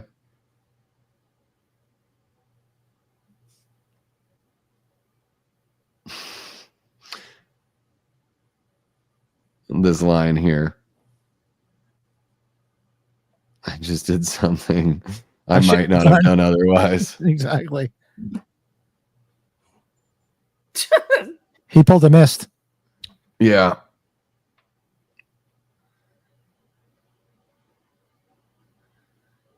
Yeah, no, it's the stenches, y'all. It's the stenches.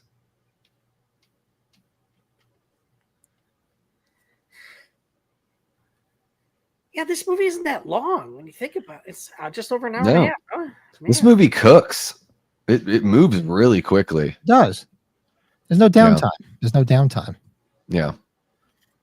Slasher Fred loves the second adaptation of I Am Legend, the Omega Man with Charlton Heston. Love when he says there is no phone ringing. Yeah, I've never seen that original version. Me neither. Check it out. I remember watching that and the Omega Man and Soylent Green back to back with my old man Charlton Heston films. It's made up, people. Soylent Green. Don't eat Soylent Green.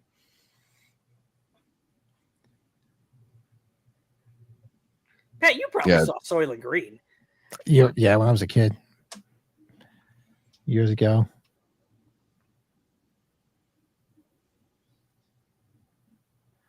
Like most of those classic films, yeah, I usually watch them with my dad. My mom wasn't a big movie person. She was a soap opera and freaking romance novel person. My dad would watch on the weekends. He'd watch all the old westerns. I watched a lot of old westerns.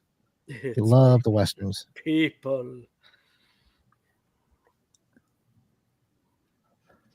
Bill says, "All right, I spent 9 hours on a hot tin roof tonight in the 90-degree heat. I'm burnt to a fuck and exhausted. So I'm signing off for night. We'll get some rest, brother. Go get some AC going and relax. Yeah, sleep well. Put that aloe on your burns. Yeah, it's great to see you, Bill. Take care. It was a hot one today. Yep, there is the Savini. Yep.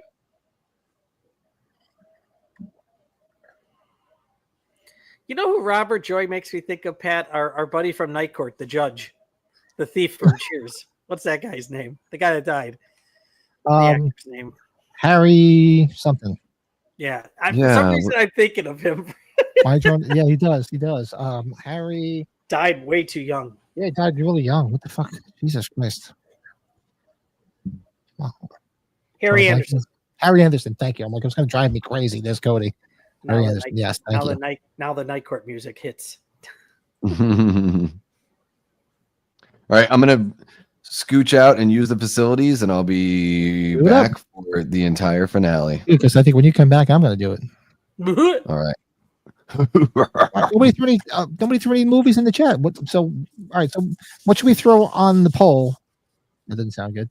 Next week, Pat. I know it's not a horror movie. When I was listening to Darren and Frank earlier today, you know what I didn't put on there, but I was wondering if you liked it a lot because it was shot in New York. The 30th anniversary of the third Die Hard movie. I forgot. I love the third Die Hard movie. Did you like the third one? I haven't seen it in freaking forever. What are you drinking, by the way, tonight? Hold on. We decided what should we watch next Tuesday. It's made up, people.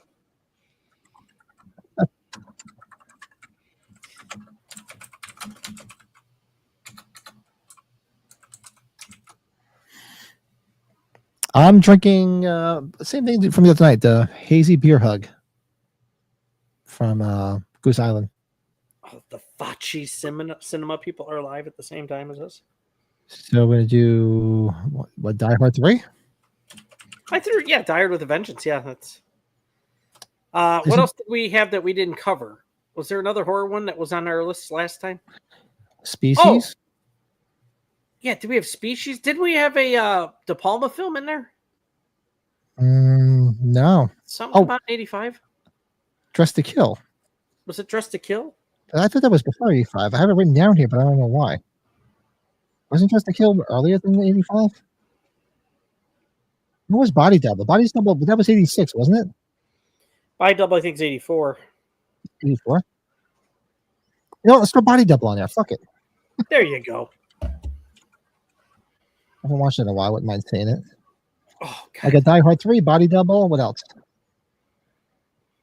What horror? We should got to throw a horror one in there. Maybe it's not an anniversary, but what were we talking about watching horror that we hadn't done before? Oh, God. I forgot they ripped that skin off. God, this is some good stuff. Oh. Let me see. I'm going to look at Did you put Day of the Dead in there? That's a horror anniversary. We did Day of the Dead, though. Didn't we do it like a little less than a year ago? We did Day of the Dead, yeah. Oh, gotcha. So I got Die Hard 3 on there because Brady brought it up because they were talking about it on TSL. We got Body Double because we keep talking about watching Body Double. Body Double, yeah. trying to think of horror that we've. Well, Man, this I don't movie- know with the new movies coming out. Like maybe we should put the first I Know What You Did Last Summer. The new one's coming out here in a couple days. One of these days, since it's pretty much 35 years, you guys should do a watch along of the movie Edward Scissorhands. It's a good one. Well, that'll be next year. Well, no, what they just watched, they had it on their thing. They would do in 90, right? So it is 35 years this year. Teenage Mutant Ninja Turtles, not horror, but awesome. We can throw Edward Scissorhands. It's a great shot with the silhouette and the smoke, or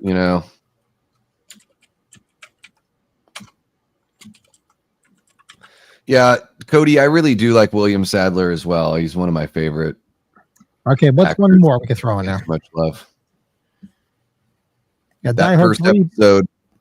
The first episode of Tales from the Crypt with William Sadler in it. He has some of the best lines, and it's really funny. Is like when I ended up going through like my divorce and everything. It's so funny how the lines that William Sadler's character, the man who is death, that first episode of Tales from the Crypt, motherfucker, dude, the shit that he says in that episode, he looks right at the camera and he says some things, and it's so apropos for anyone that's been through, that kind of experience in a romantic relationship. Pat, throw the first Naked Gun on there, maybe. I don't know, because the new one's coming out. Maybe. Nice We got Beaver. every movie on here, which is turns 25. Oh yeah, there you go. I'm hot take. Scary Movie fucking sucks. I like the second. I'm a fan of the second one. I'm not as much. Second one's the only one I kind of liked a little bit, but man, I grew up with like Hot Shots and Naked Gun and like Airplane and Top Secret. Like, how can I like Scary Movie? It is the worst attempt at spoof parody. comedy. Well, maybe not the worst, but it kicked off the worst era. It got so watered down too. It was like Since you're back, Scary Movie. It's a bunch of fucking. It's a bunch of like big jizz loads and big bush joke. It's just so like. Ugh. Oh, I don't know. and all the ones you said, I got to put Men in Tights in there too because I was around that time. Men in Tights is great. Yeah. Yeah. I mean, if it's Mel Brooks, it's way better than Scary Movie. Scary Movie is just like potty humor, but potty humor that doesn't even try. Like, yeah, I don't know. It's like jump scares. Jump scares, if you earn them and you have like 2 in a movie, it works. But if your whole movie is jump scares, it sucks. And same thing goes with like dick and fart jokes and like big bush and big jizz jokes, Yeah, if you have a lot of them, then the people are going to expect it. You got to put them like 2 is a good amount where you at least expect it in spots. I think it's the right way to do it. I just feel like you're actually trying if you do something else with it. What do you? I'm about to ask you, what do you got coming up on your channel with some stuff? What's in the books? So tomorrow I'm doing. I'm gonna go late night with the Davey. I'm gonna do like kind of a Mad Monster recap. I'm gonna show off the stuff that I got from Mad Monster and just talk about that and hang out with everyone. Next week I'm gonna have. I don't know if you guys follow this person on Instagram. They're called TB Snack Break. This guy does this really amazing art, and it's like he takes old punk rock and pop punk album covers, and recreates them, but with like 80s and 90s and nostalgia kind of stuff mixed in. So he did like In on the Kill Taker from Fugazi. He remade their album cover, but he did it with like Mars Attacks. He did Life in General by MXPX, but did it with like Doug from the old Nickelodeon show. He did Duh from Lagwagon, but did it with Garfield. Like he does all these really creative, like I have very similar music tastes as this guy, and I really love the art that he does. So next Wednesday, a week from tomorrow, I'm gonna have him on Late Night with the Davey, and we're gonna talk about his work. And like I love I love being able to connect with the audience and doing my own thing on Late Night, but I really do love bringing on creative types. So be focusing on that. Who are you bringing on? I just looked it up. He's got this one elf one that's great. Oh man. Yeah, this is pretty good, Davey. Some of this. His stuff's pretty fun. So originally he was supposed to be on the show tomorrow, but with Mad Monster, I just wasn't able to like advertise properly. So I want to, roll out the carpet for him a little bit better and, and make it a bit more of a thing. So I'll just cover Mad Monster tomorrow. That'll be next week. next Thursday, I'm going to be on Kyle Curtis Flett's channel, Flett's Movies and Pop Culture 13. We're going to do a watch party of Jaws, the original Jaws, because the last time I did a watch party with that, it was my ex, and I made all those videos private on my channel. So it'll be cool to watch it with a nicer person this time around. Like watch my favorite film of all time. See, I reached out to Fleck because he wanted us to come on, and I kept telling him we were going to come on, and it's been a minute.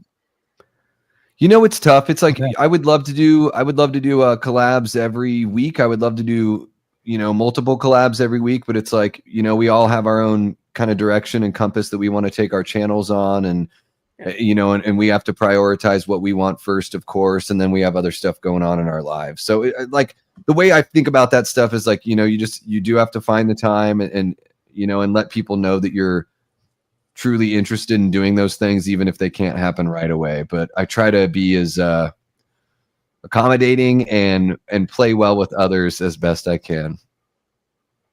And we do. So next Monday, Hit the Bricks is coming back. We've taken a few weeks off because Lee had a screening last week and Nick is on vacation. So on Monday, the 21st, Hit the Bricks is coming back, and that's a live show where we cover horror movie news, and that's simulcast on Drum Dumb's my channel, as well as the Lost River Drive-In. So, yeah, the Lost River Drive-In. I just started following him, and I think it's because he had Sean Clark on. I think that's where that all started, where I had him. Nick is great. He's hot take heavy, but he knows his shit. He's not hot take for the sake of being hot take. He can have a conversation. I really dig. I like Nick's content. I like his demeanor. I've told this story a lot of times, on my own channel, but like I've been watching Lee for like 11 years. And last year I had this idea, like in April, I was like, well, Rob Zombie's Halloween 2 is coming up on 15 years. And I knew that Lee was a fan and I knew Nick was a fan. So I reached out to them in April and I was like, guys, in August, can we do a stream where we talk about what we love about this movie and why we love it? Maybe we can bring some people over to our side, much like my buddy Danelle brought me over to Land of the Dead that we're watching right now. And they were like, yes, we're down. And I was like, well, Lee, would you host it on your channel because you have the widest audience, And because of how much fun we had on that stream and everything last August, when I was going through my divorce, like in January, I reached out to them at like 4 a.m, drunk one night. And I was like, people like our shit. We should do a new show. Like we should do a new show bi-weekly, and we should like collaborate more. And so it's like, it is crazy that, anyone that's like in the audience now or watching after the fact, if you're considering starting a YouTube channel, like all I can say is like, whatever kind of creative thing you want to do with your life, I encourage you wholeheartedly to do that, because if you're a creative person and you don't squeeze the juice out of that fruit, it turns into like darkness and depression and ugly things. And so squeeze that juice, take that leap, jump off that cliff, that proverbial cliff, and give it a go. You never know what can come from it. I never would have thought, if you told me 10 years ago that I would have a regular show with Lee from Drum Dumbs, I would have been like, oh my gosh, I'm a rock star. Like, that's what I would have thought. It's like, it's just one of those things. Like, you never know what can happen if you put in the work and you put your personality out there and you just fucking ask and make these connections. I wouldn't have met you guys,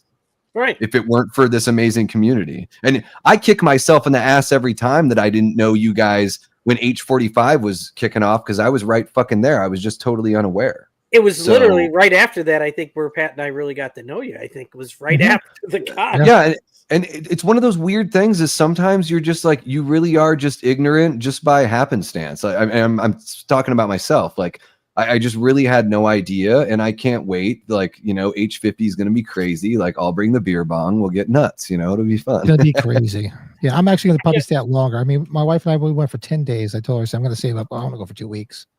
Yeah, no, I'm going to stay longer next time as well. Like, I want to make I want to bring out a lot of people for H50. Like, I'm still trying, like, Leanna's like, I don't do cons and all that stuff. I'm like, Leanna, you just, it's not even about the con. It's just hanging out with everybody. Just come for like 2 days or something. Even like the best part of it was hanging with everybody. Yeah. Like, during the day, I was getting all my stuff at the con. It was like going shopping.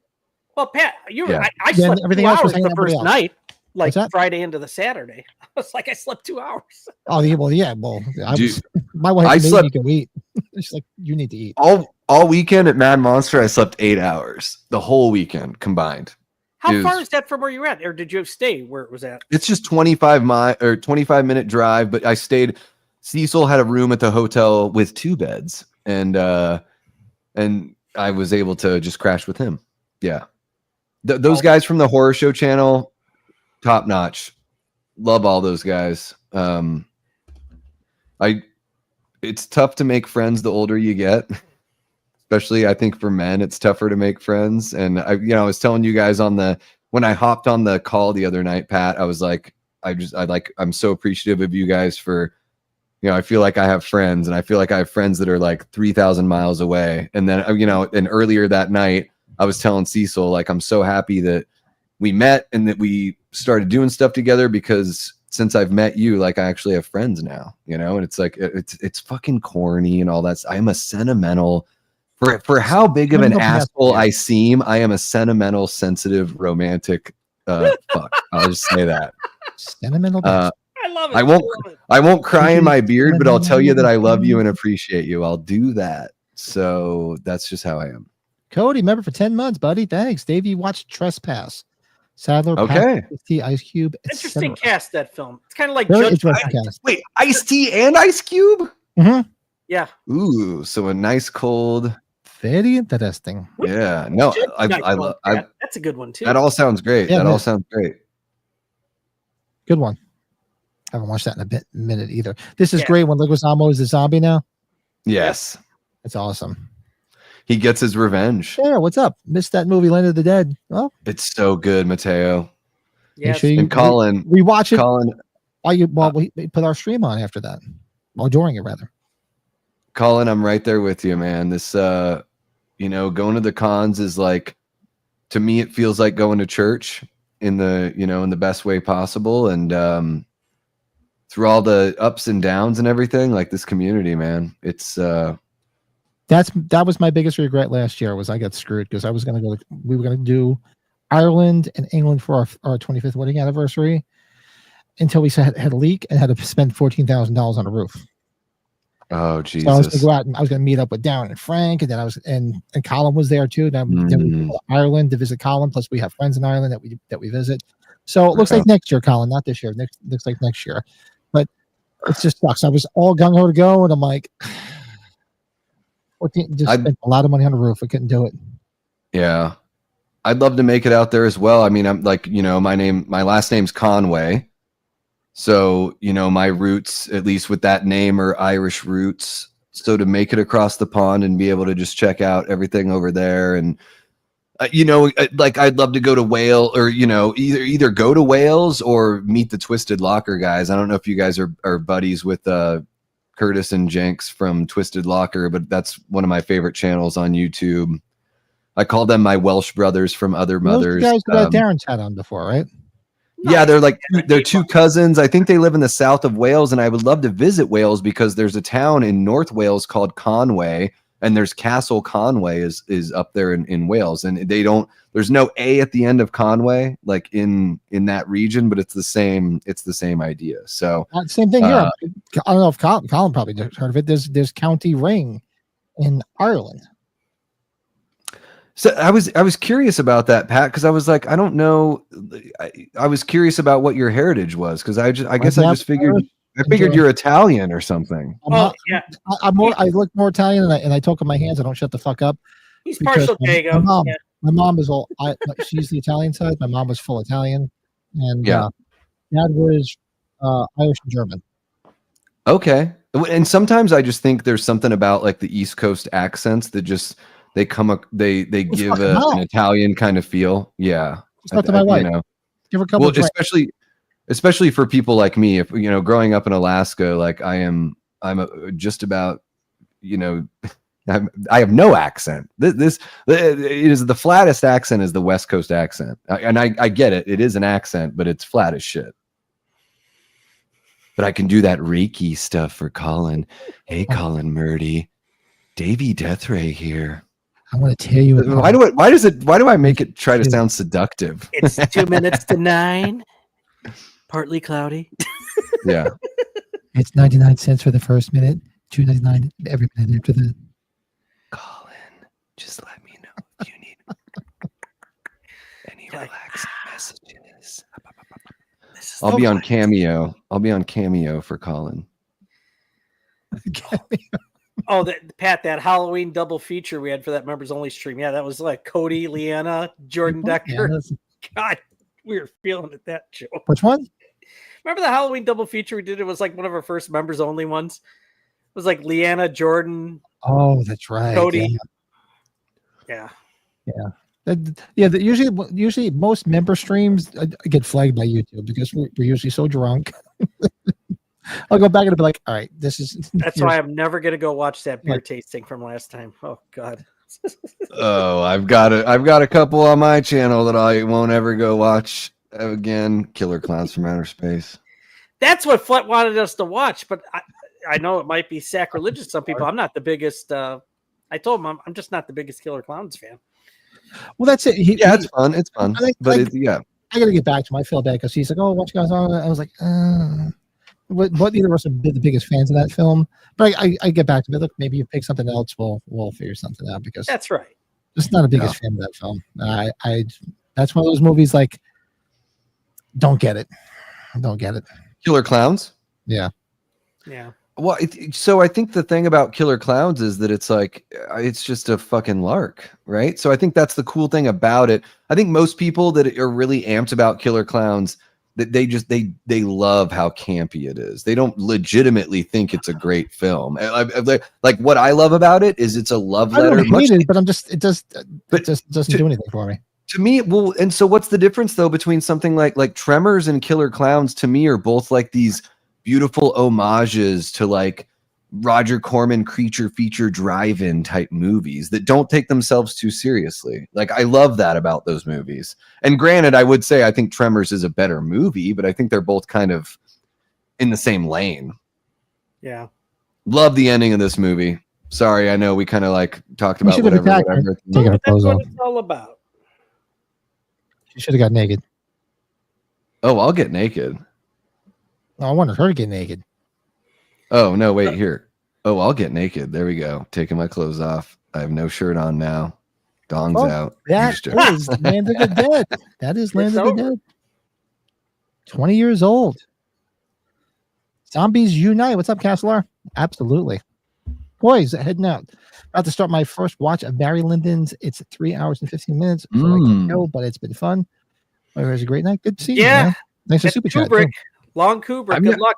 Good luck, Coy. I've never seen that one, but Coy, really appreciate you jumping in and throwing in the super chat. Always a pleasure. Had a great time meeting and hanging out with Coy at H45, man. So, yeah. Yeah, Coy was another one. I thought we didn't meet him either, did we? We met him at H45. No. I know he told us about the picture with Dick Castle and his family. Yes, that's the best. Coy, you had me going with that, man. Did you ever see that picture, Dave? I think I did. I think I have. Well, which are you? Is there something naughty about it that I should know? Oh, just the way it was shot. Yeah, it was unintentional. Gotcha. Wait, send me the picture again. Let me show it to Davey. I mean, I'll show it on here. I think I've seen it, but it's been a while. But I think I know what you're talking about.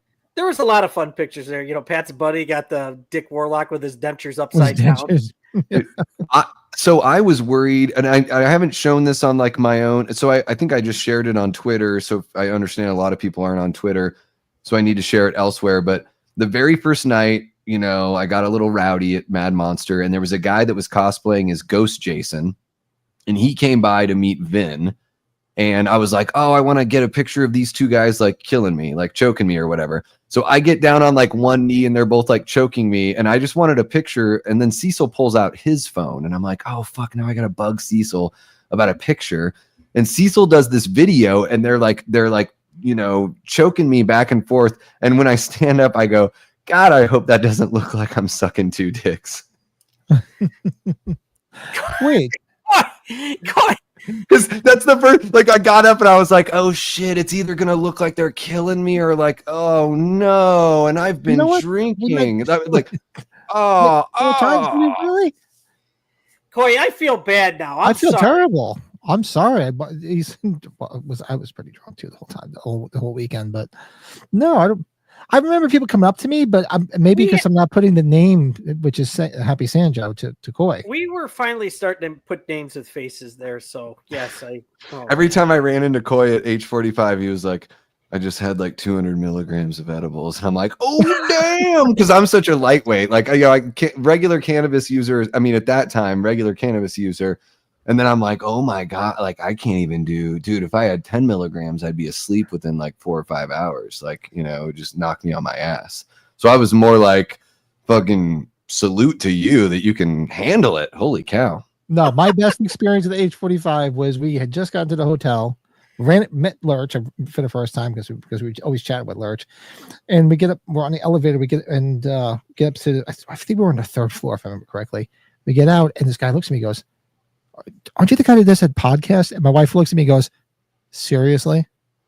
Oh, wasn't there the one guy, Sam, because we had all the Halloween Daily News group. Sam Eichner, yeah. Yeah. He's like, Pat, that does the podcast. And I was like, but the look on my wife's face was like, seriously? Well, and I don't know how we didn't meet because the night of the after party, the very first night when there was the after party with the bands and everything, like there was a good chunk of time where it's like Coy, myself, Cody Snyder, Darren, and Frank, like we're all hanging out like right near one of the bars there. So I don't know where you guys might have been having dinner somewhere else or something, but I'm almost like, man, for how much I was hanging around Frank and Darren that night and Cody, I'm sort of surprised we didn't cross paths. But like Malik came up to us and like chit chatted with everyone, and it is so bizarre the fact that we didn't run into each other at age 45. Yeah. That's right, Coy, because by the concession area, I think. Yeah, when we were sitting at the concession area, remember we had that. We sat there for quite a while. We sat there for a while. We were getting beers and we were all bullshitting because same thing. Like Brett and I, our feet were fucking killing us from walking 80 miles on Friday. Well, you guys get ready because at age 50, I'm gonna be like a stray cat and just following you guys all over the place. Meow. Meow. And we have to go. We have to take Davey to the bar that had the disgusting bathroom in it that Darren just had to take a picture of. But Davey knows this. This is how we met Joey. This is how we became close with Colorado. Yeah, Joey. Oh, Joey. Yes, Joey. She must be busy with work. She must be busy tearing apart bodies. Phone. I have that Jojo. I have that drunk video still, I think, on my phone where we're drunk at the bar and and I videotaped us giving her a Halloween quiz, and she knew every answer too. Wow, she did really well on the Slaughter Lamb quiz. Yeah, she did, and you got to give the trivia question. That's right. That was you, I think, right? That was yours. Yeah. I was.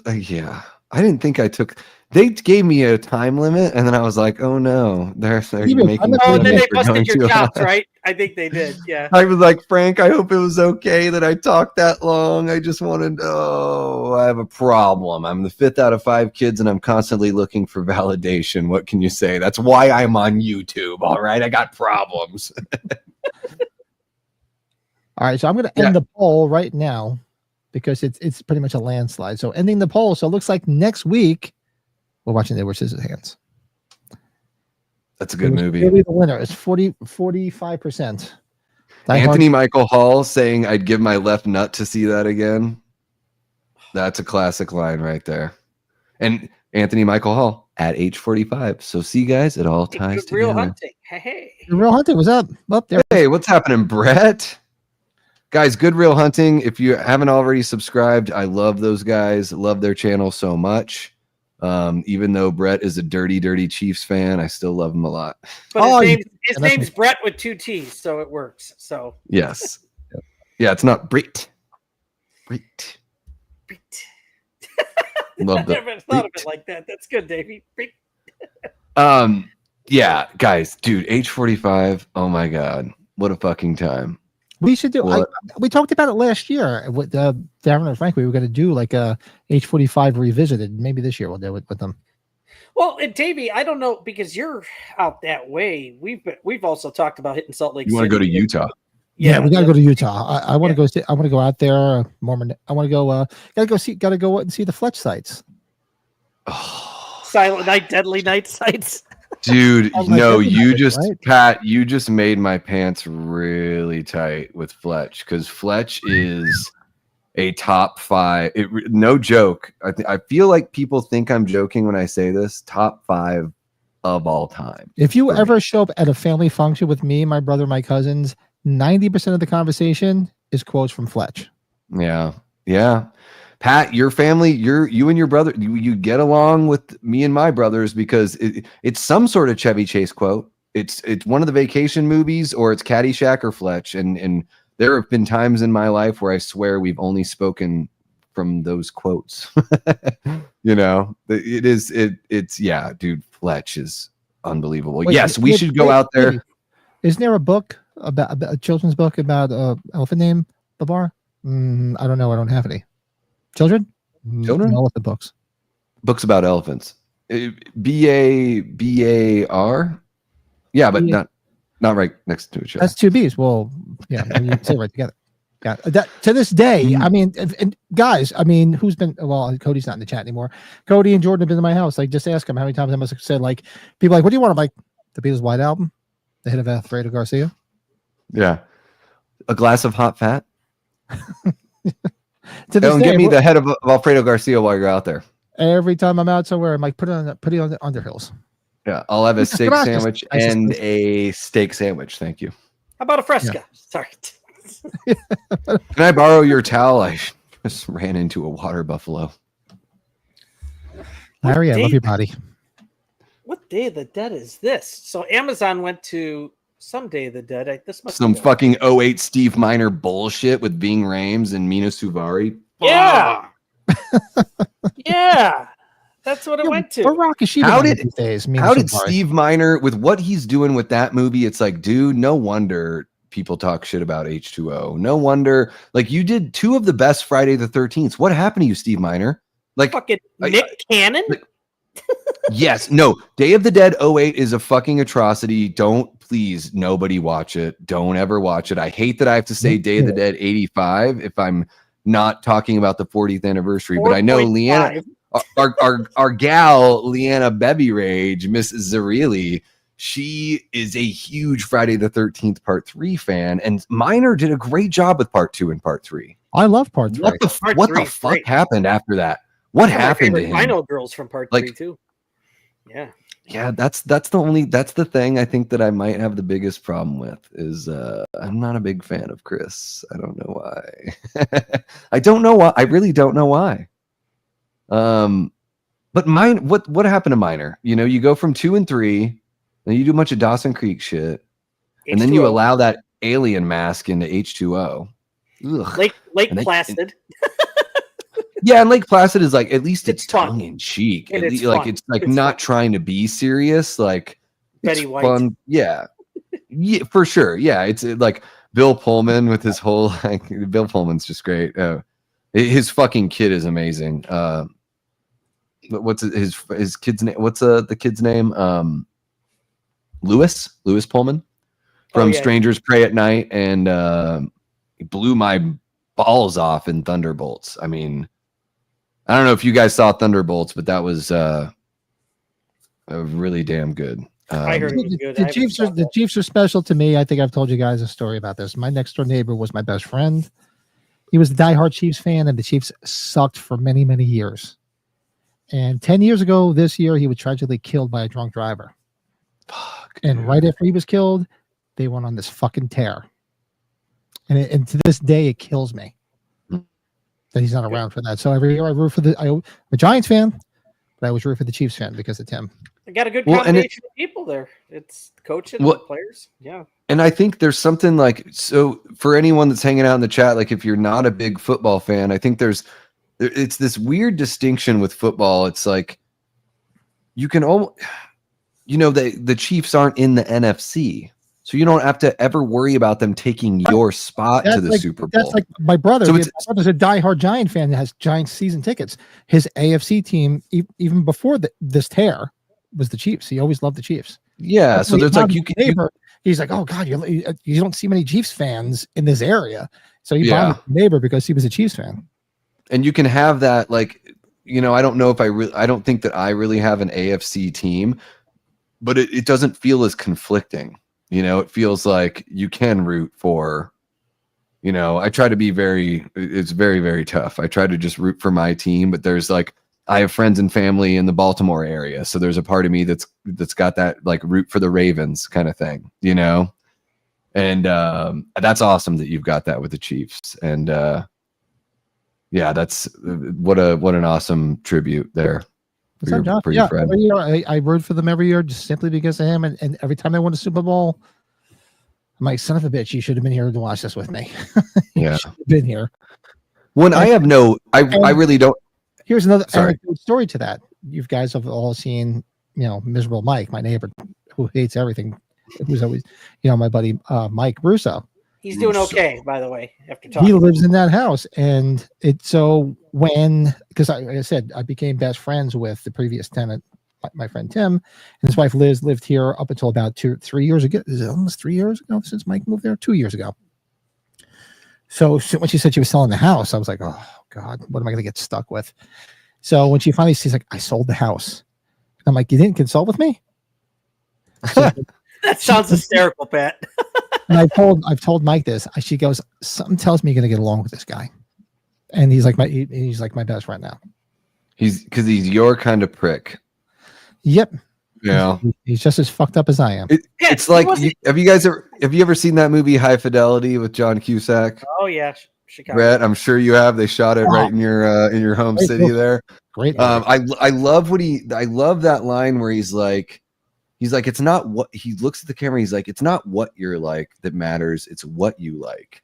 Call me shallow, but it's the fucking truth. And I wholeheartedly believe in that because I have met some people that are pretty unsavory, but we get along about the shit we dig. And it makes it so much easier to get along. It's like, I don't have to agree with you about everything in your life. Like, we don't have to have the same personalities or the same politics, but can we at least agree on some goddamn like art and entertainment? And that's good enough for me. That's baseline. Yeah. Or embrace over what you like or get your differences there. Yeah, exactly. Focus on the things that you actually have in common. I think that's like something that, you know, it's great. This actually ties into George Romero because it is about, you know, embracing that foundational commonality that we have and seeing through the differences because of the things that we have in common, and also allowing each other some grace and being able to actually have difficult conversations with people that you care about and listening to them and not, you know, there is something to be said for that. It is interesting. Like, you know, back when we were growing up, us old guys here on the stream, you had to have uncomfortable conversations in person with people. And now you don't. So now whenever something comes up, even when it's an argument about a fucking movie, people just go cold or go silent or kick somebody out of their life over the tiniest little thing. Like, man, back in the 80s and 90s, if you had a beef with somebody, like, you're either never talking to them again, period. Or you're just straight up like having a confrontational moment that usually would turn into a friendship after all that.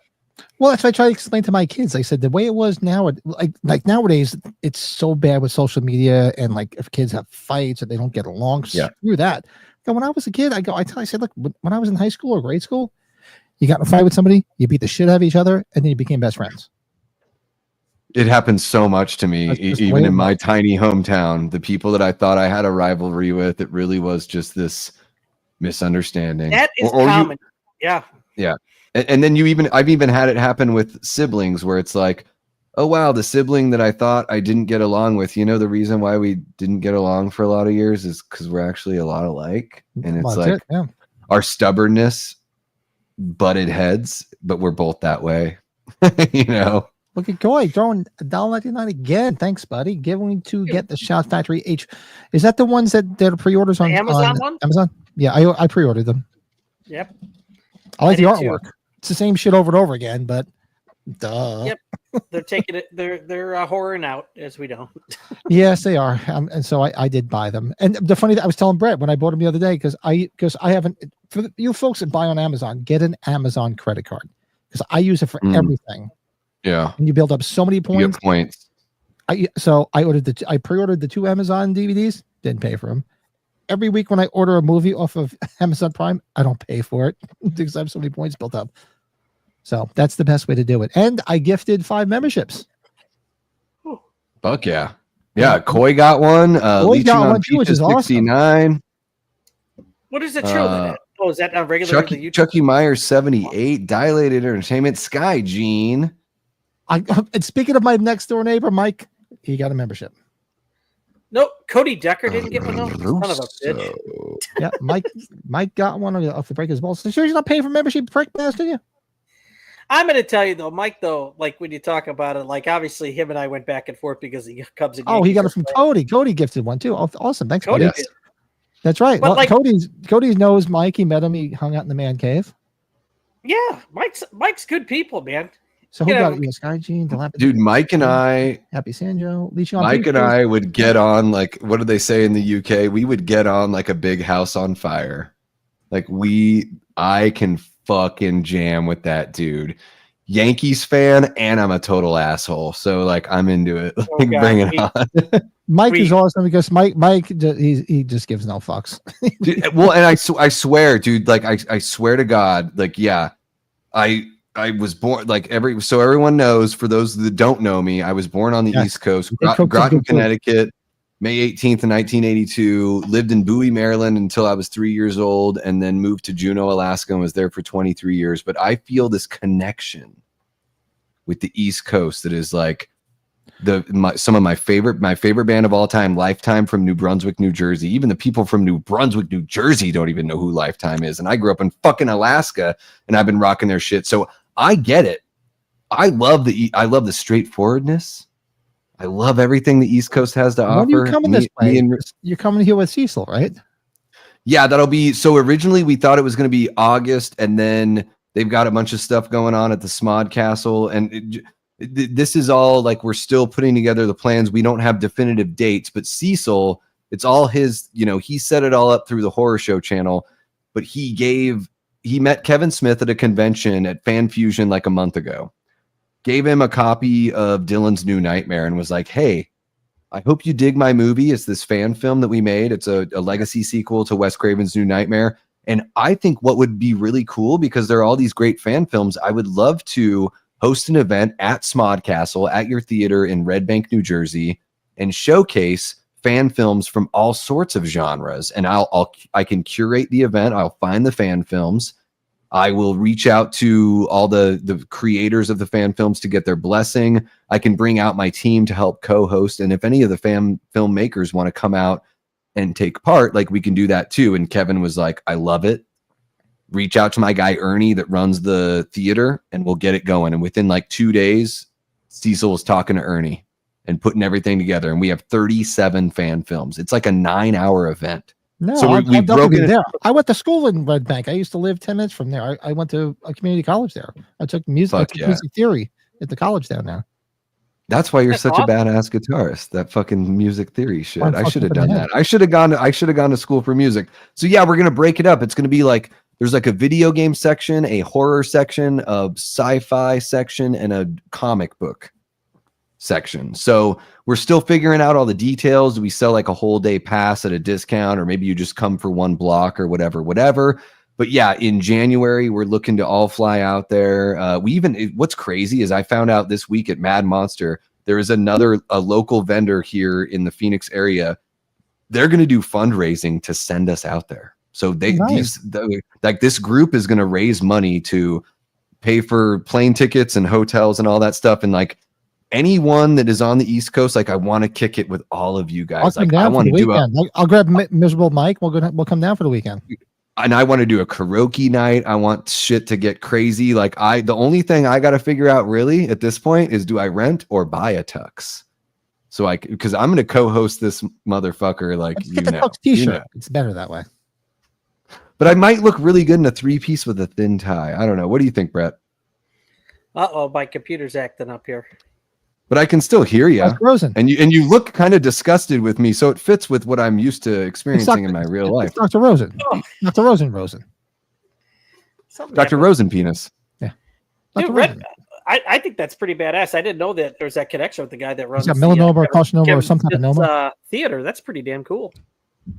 Yeah, so it'll be it's It's huge. And the thing is if this thing goes well, Cecil's already started to reach out to Jordan left. Alamo Draft House, and he wants to, like, his idea is like, what if we could turn this into a national touring event, and every year you could feature new fan films? Because guys, I mean, we are on the precipice has already been passed.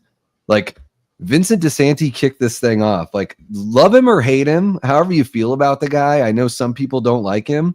Like, he changed everything for fan films. And there is, like, you could do a yearly touring event that showcases people that really have some talent and can take it to the next level. And I think, like, we've already seen it. Like, you know, sorry, I know this is your guys' stream and I'm fucking hijacking it, but like, the Filippo brothers from Australia that did Talk to Me and Bring Her Back. Like, those are YouTube guys. You know, YouTube guys brought us Talk to Me and Bring Her Back. Chris Stuckman, who I talked about earlier, like, Pat didn't even know who he is, and he has like 4 million subscribers, but he's got a film that's coming out.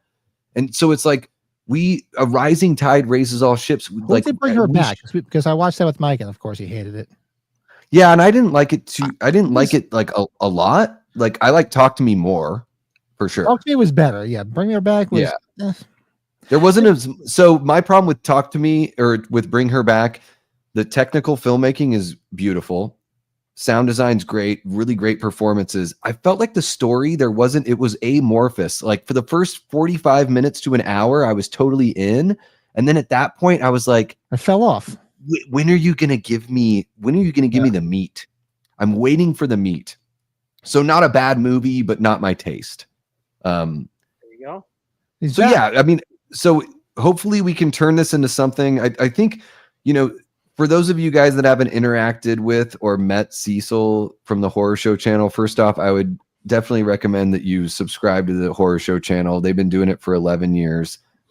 Cecil is the guy, like, every time I hang out with him, he's telling me about like 3 or 4 ideas he has that are in the fucking fire. And he's really smart. He is a really great writer, and he's a very friendly guy. And I'll tell you what, another thing too, just to bring it back to High Fidelity, Cecil and I, in a lot of like political beliefs or whatever, we may be diametrically opposed, but I love hanging out with this guy. This is one of the best dudes I've ever met. Like, and I love that we're so different, but that we're such good friends. I think that's cool. A hopeful thing for when you said fucking humans. Same thing. When are you going to give me the meat, David? When you said, I was like, I had to take that sound bite. I'll be like, and it's going to be one of my videos. Just one of my little blurbs. Davey just wants to know, when are you going to give me the meat? And here I thought she was playing Fortnite. Look at the size of the maggots on that meat. Yeah. So anyways, I can't wait to come and kick it out with you guys. I was saying in the hotel room on Saturday night, a bunch of us are hanging out, and I was like, I can't wait to go to New Jersey. And Vin looks at me and goes, I've never heard anyone say that about New Jersey. And I was like, seriously. Well, like, my two favorite bands are from New Jersey. Lifetime's from New Brunswick, and Saves the Day, you know, is from well, I guess they technically say Princeton, but is Princeton New Jersey? Unfortunately, yes. I do a lot of work in Princeton. It's far. So yeah, so my two favorite bands are from New Jersey, and I was born in Connecticut and lived in Bowie, Maryland. I have a bunch of friends in the Baltimore area, so I've got my ties out there, and I can't wait. I love all y'all crazy East Coast people. Like, give me all the fucking dirty asshole nature you've got. Not dirty asshole nature. Leanna, don't put that on a shirt. Leanna's going to do that next. First, she's saying, when are you going to get the meat? Damn it. Now it's going to be all that dirty asshole. Dirty asshole. I can never run for president now that I've been on YouTube. That's it. Yeah, I was in Princeton. President last week working. It's 2.5 hours from my house. Can't stand it. It's nice. It's actually a beautiful area. Very beautiful area. The Adventures of Pete and Pete was shot in New Jersey as well. Around actually, my son Terrence looked at Princeton. He was going to go to Princeton, but he looked and he actually didn't like it. He's like, I'm too smart for that. I'm out of here. Terrence is top notch. You guys raised some good ones there, Pat. That guy makes that. Well, Makes the me daughter's think killing me. That's a different story. A 10-year-old was talking about the new Risky Fantastic Business Four is things Princeton, on right? Where they're Fortnite. talking about it. Ugh, Fantastic Four. Risky Business, what? Isn't that where he's wants to go? Is Princeton? Is that where he's trying to get accepted? Isn't that the whole? I think, wasn't it? I've got a trig midterm tomorrow, and I'm being chased by Guido, the killer pimp.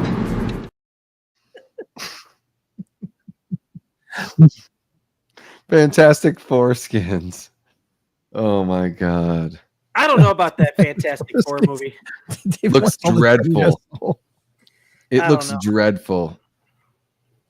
I'm marveled out right now, Davey. It doesn't do anything for me. Yeah. The superhero movies, snooze fest for me. They I don't know, keep people on admit to putting, them, does nothing for me. No. they keep on putting out those clips of Fantastic Four as they know that they fucked up. And they're like, do you like the movie yet? Here's another clip. Do you like it yet? It is so fucking dreadful. Pedro Pascal is so terribly cast. Guys, hear me out here. Josh Hartnett, Reed Richards. That he looks like Reed Richards to me. Like if you put Josh Hartnett in that role in this same movie, I'd be a lot more interested. But Pedro, can't stand him. Can't stand you. Yeah. And I don't think Fantastic Four is very interesting anyways. I've never liked them as comic book characters. I tolerated the first movie, and then they made a First second one, one. like I said, as I'm getting older, there's just been a constant onslaught of like superhero films, and I just have no interest anymore. I really don't. I will It's watch the doesn't do Pascal anything for movie, me. the Eddington coming out, even though it's The last 2.5 ones I hours. watched, truth be told, last ones I watched were the Guardians of the Galaxy, and that's because my son was a huge fan of them. He's like, Dad, watch them with me, and I watched them. That was it. I haven't watched any of the Iron Man movies, all these other movies. Does nothing for me. I'm just so sick of them. I'm like, give me something different. Give me something original. With the Fantastic Four, the best thing about Fantastic Four to me is the mid-century modern 1960s look. And if that's the thing about the movie that I think you're doing well, and the thing that I'm focusing on when I'm watching previews and clips, I feel really bad for your movie. Because that's not what I should be excited about. And I will say this about Thunderbolts. Brett, did you see Thunderbolts? No, I do want to see it because I like the people in it, though. So well, and so what I'll say about Thunderbolts, and this isn't like, I'm not whatever. I don't watch a lot of these Marvel movies or anything like that. And I went to see Thunderbolts because I got the AMC A list and I wanted to up the content on the channel. And I've never seen a blockbuster movie or like a big multi-$100 million film tackle like mental health in the way that Thunderbolts did. And what's really cool about the way that Thunderbolts did it is the action was still good, the jokes were still there, and the jokes didn't undercut the seriousness. It wasn't too much. Everyone in that movie is dealing with different mental health struggles. They all have like their different thing. And then Lewis Pullman, Bill Pullman's kid from Placid Lake, some of the stuff that he says in that movie, like the exact lines of dialogue that he says in that movie, I've said to myself since I was like 13 or 14 years old. There's certain things he says, like everything would just be easier if I weren't here. I just make everything worse. Like those things. And I'm like, I've never seen a big movie, a mainstream movie, actually put those things on display. And it was a rare occasion where a 43-year-old heterosexual white guy in America can be like, I feel seen. It was like that was what drew me into Thunderbolts. And You're 43? Yeah. 53? 63? No, I'm just 10 fucking years old. Son of a bitch. And Florence Pugh is Yep. God, she invades my dreams. Oh my goodness. You were bringing up about the 60s look. I think that's what really made one of the nice things about the last Final Destination film, the beginning part of it. It obviously takes place in part of that. It was a nice touch. Yeah. With that movie taking place around very wholesome.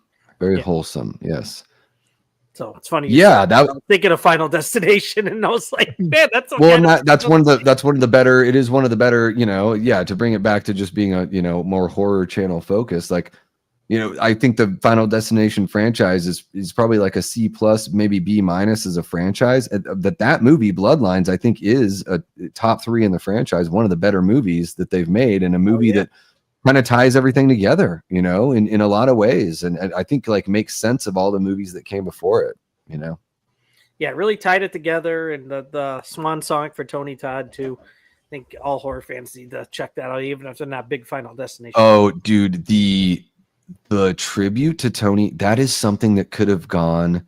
That's such a touch thing. Mm-hmm.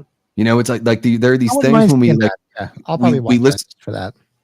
Yeah, we listen to a record, or we watch a movie, or we see an artistic performance or performance art or whatever it is. There are these little touch things. You can write them, but then actually capturing them is like a totally different thing. The way they capture and wrote, and also let Tony Todd, kind of write himself there in that moment for a little bit of it anyway. I don't think you could have done it any better than how they handled it in Final Destination Bloodlines. It's a goosebump moment, and like depending on how you are emotionally, like a teary-eyed moment in a movie that is a fucking Final Destination movie. Relatively maybe one of the most comedic Final Destination movies, but also it has a lot of heart in those moments like that. It does. Good Dean, call. I might be down. I'm debating. I might be at Monster Mania, but a band just got booked to play that Saturday, which kind of screws it up. So I might go that Friday. Dean, I know for sure. Well, I don't know if it's going to involve Pat. I'm coming to Philadelphia in November here now, so going to go do that run, and then I'll probably go find Pat if Pat's available. So I'll be available. I'll make sure. November. Oh shit! When is that? November? Yeah, I haven't planned anything here. I haven't. I haven't 2 weddings in November, so 2 weekends are gone. Have you guys? I don't know if you guys are punk rock or hardcore fans. Have you guys ever been to the First Unitarian Church in Philly? No. I've heard of it, but I've never been to it. It's like I would say it's like right north of like the big downtowny. It's like right off that strip in like the kind of downtown like bar area. And I went out there in 06, 07, somewhere around there for some hardcore shows. I flew out there. I was living in I had a girl. Like I was living in Phoenix. There you go. Leanna's been there. Yes, of course Leanna's been there because she's fucking hardcore and awesome. Yes, Lily. You've been to CBGB. First Unitarian Church. I got to see the Hope Conspiracy, and Paint It Black did a record release party that weekend. Dude, the First Unitarian Church is the fucking jam. Like that hardcore shows in the basement of a church. Fucking killer. Philly is awesome. I love Philly. Like I'm a huge Philly's great. I don't know what it is. I love Philly. Like I love bands from Philly. I've been fortunate enough to work there a little bit and go there for recreation. And I love, I've worked there as a prostitute, Pat. Yes, it's true. I'm just looking for that meat wherever I can find the meat and that like East Coast asshole. Oh yeah. What's the other one? The stinky asshole. Was that some before? Yeah, no, but like First Unitarian Church. Oh my God. So much damn fun. And Dean, dude, it's 30 minutes for you to drive from Philly to Jersey to go to the probably AMC. A day you have it, I'm guessing. So, Dean, I drive 25 minutes. I drive 25 minutes to the AMC, to the 2 AMCs that I'm closest to. They're about 25 to 30 minutes away, and they're in the same exact state and almost the same town. I think it's definitely worth it because I do think Dolby is where it's at. IMAX is fun. Dolby, it's more about the sound than the visuals when you go see a film. Yeah, a lot of that, you're right. I think a lot of it, if you see a movie without that first, I think then you can figure out, hey, maybe this would be really cool on IMAX, or no, I want to hear this on the high-end Dolby. Yeah. Like what's it called? Atmos or whatever. I forgot whatever it's called now. Yeah, I saw Superman in both, and I think the Dolby version was the better version. I saw F1 in the Dolby. It was really, really nice. Yeah, that's the experience. Yeah, good stuff. All right, dude. Well, let's wrap this up because you got to get going because you have to get the kids to bed. Yeah. Before the monsters come down and invade the show, which since they do YouTube content now. God, they know YouTube content better than I do now. My God. So everybody do maybe they took a class on it in camp at the community they took a college. class in their camp on YouTube stuff. Yep. And I wasn't invited as a guest. I mean, come on, don't they know about my 1,500 subscribers? I'm big time. You combine ours with Pat's, yeah, we're what, over 4? There we go. Oh my goodness. Good stuff. Okay. Awesome, folks. Thanks everybody for joining us for Land of the Dead. Thanks for Davey hanging out with us tonight and chatting with us. Make sure you got his links down here. I mean, we have so much crossover because we all seem to put out. So everybody should know his channel. We put out quite a bit.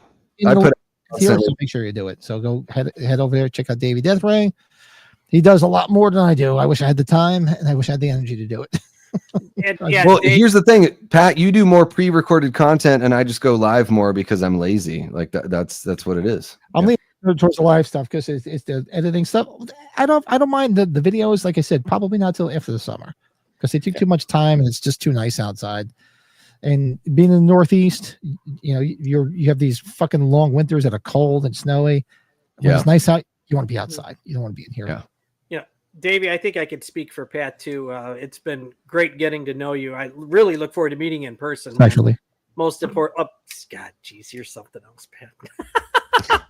But you become a good friend of the channel, a good friend of ours, and it's great that we have our own little niche on the side of chatting, all of us. So yeah. I feel like, you know, I'm the kind of person like Davey got me drunk Saturday night. My last monologue before Pat cuts me off here is I'm a sentimental guy and I believe in vulnerability and humility, and I'm so happy for this entire community and just like I'm happy to be a part of it and to get to know it and you know, to get to know you guys better. And I don't know, I think we've got something really special here in the horror community on YouTube, and I can't wait to give you guys a big old sweaty Davey Deathray hug and slam a beer with y'all. So like we'll figure out that time. But yeah, very, very, very grateful. Tons of gratitude for every single person on the stream and in the chat for sure. Yeah, thanks everybody for the super chats, and thanks everybody for the member gifting, and welcome to all the new members. Thanks for being part of this. And we're looking. I think the next maybe. You let me know your schedule, Brad. I think we were going to do Men at Work. We were going to do a quick Men at Work member stream. Yeah, that's right. We were nice. 35 years in the making. Fries. If anybody cares, the National League All-Stars are winning 6-4. There you go. But you guys hang out. We'll say our goodbyes after the fact. And everybody, thanks again. Thank you, like, comment, subscribe to all the Happy Horror shit. Go by Davey's channel. Hit that subscribe button. And we'll see everybody soon. Take care, guys. Take care.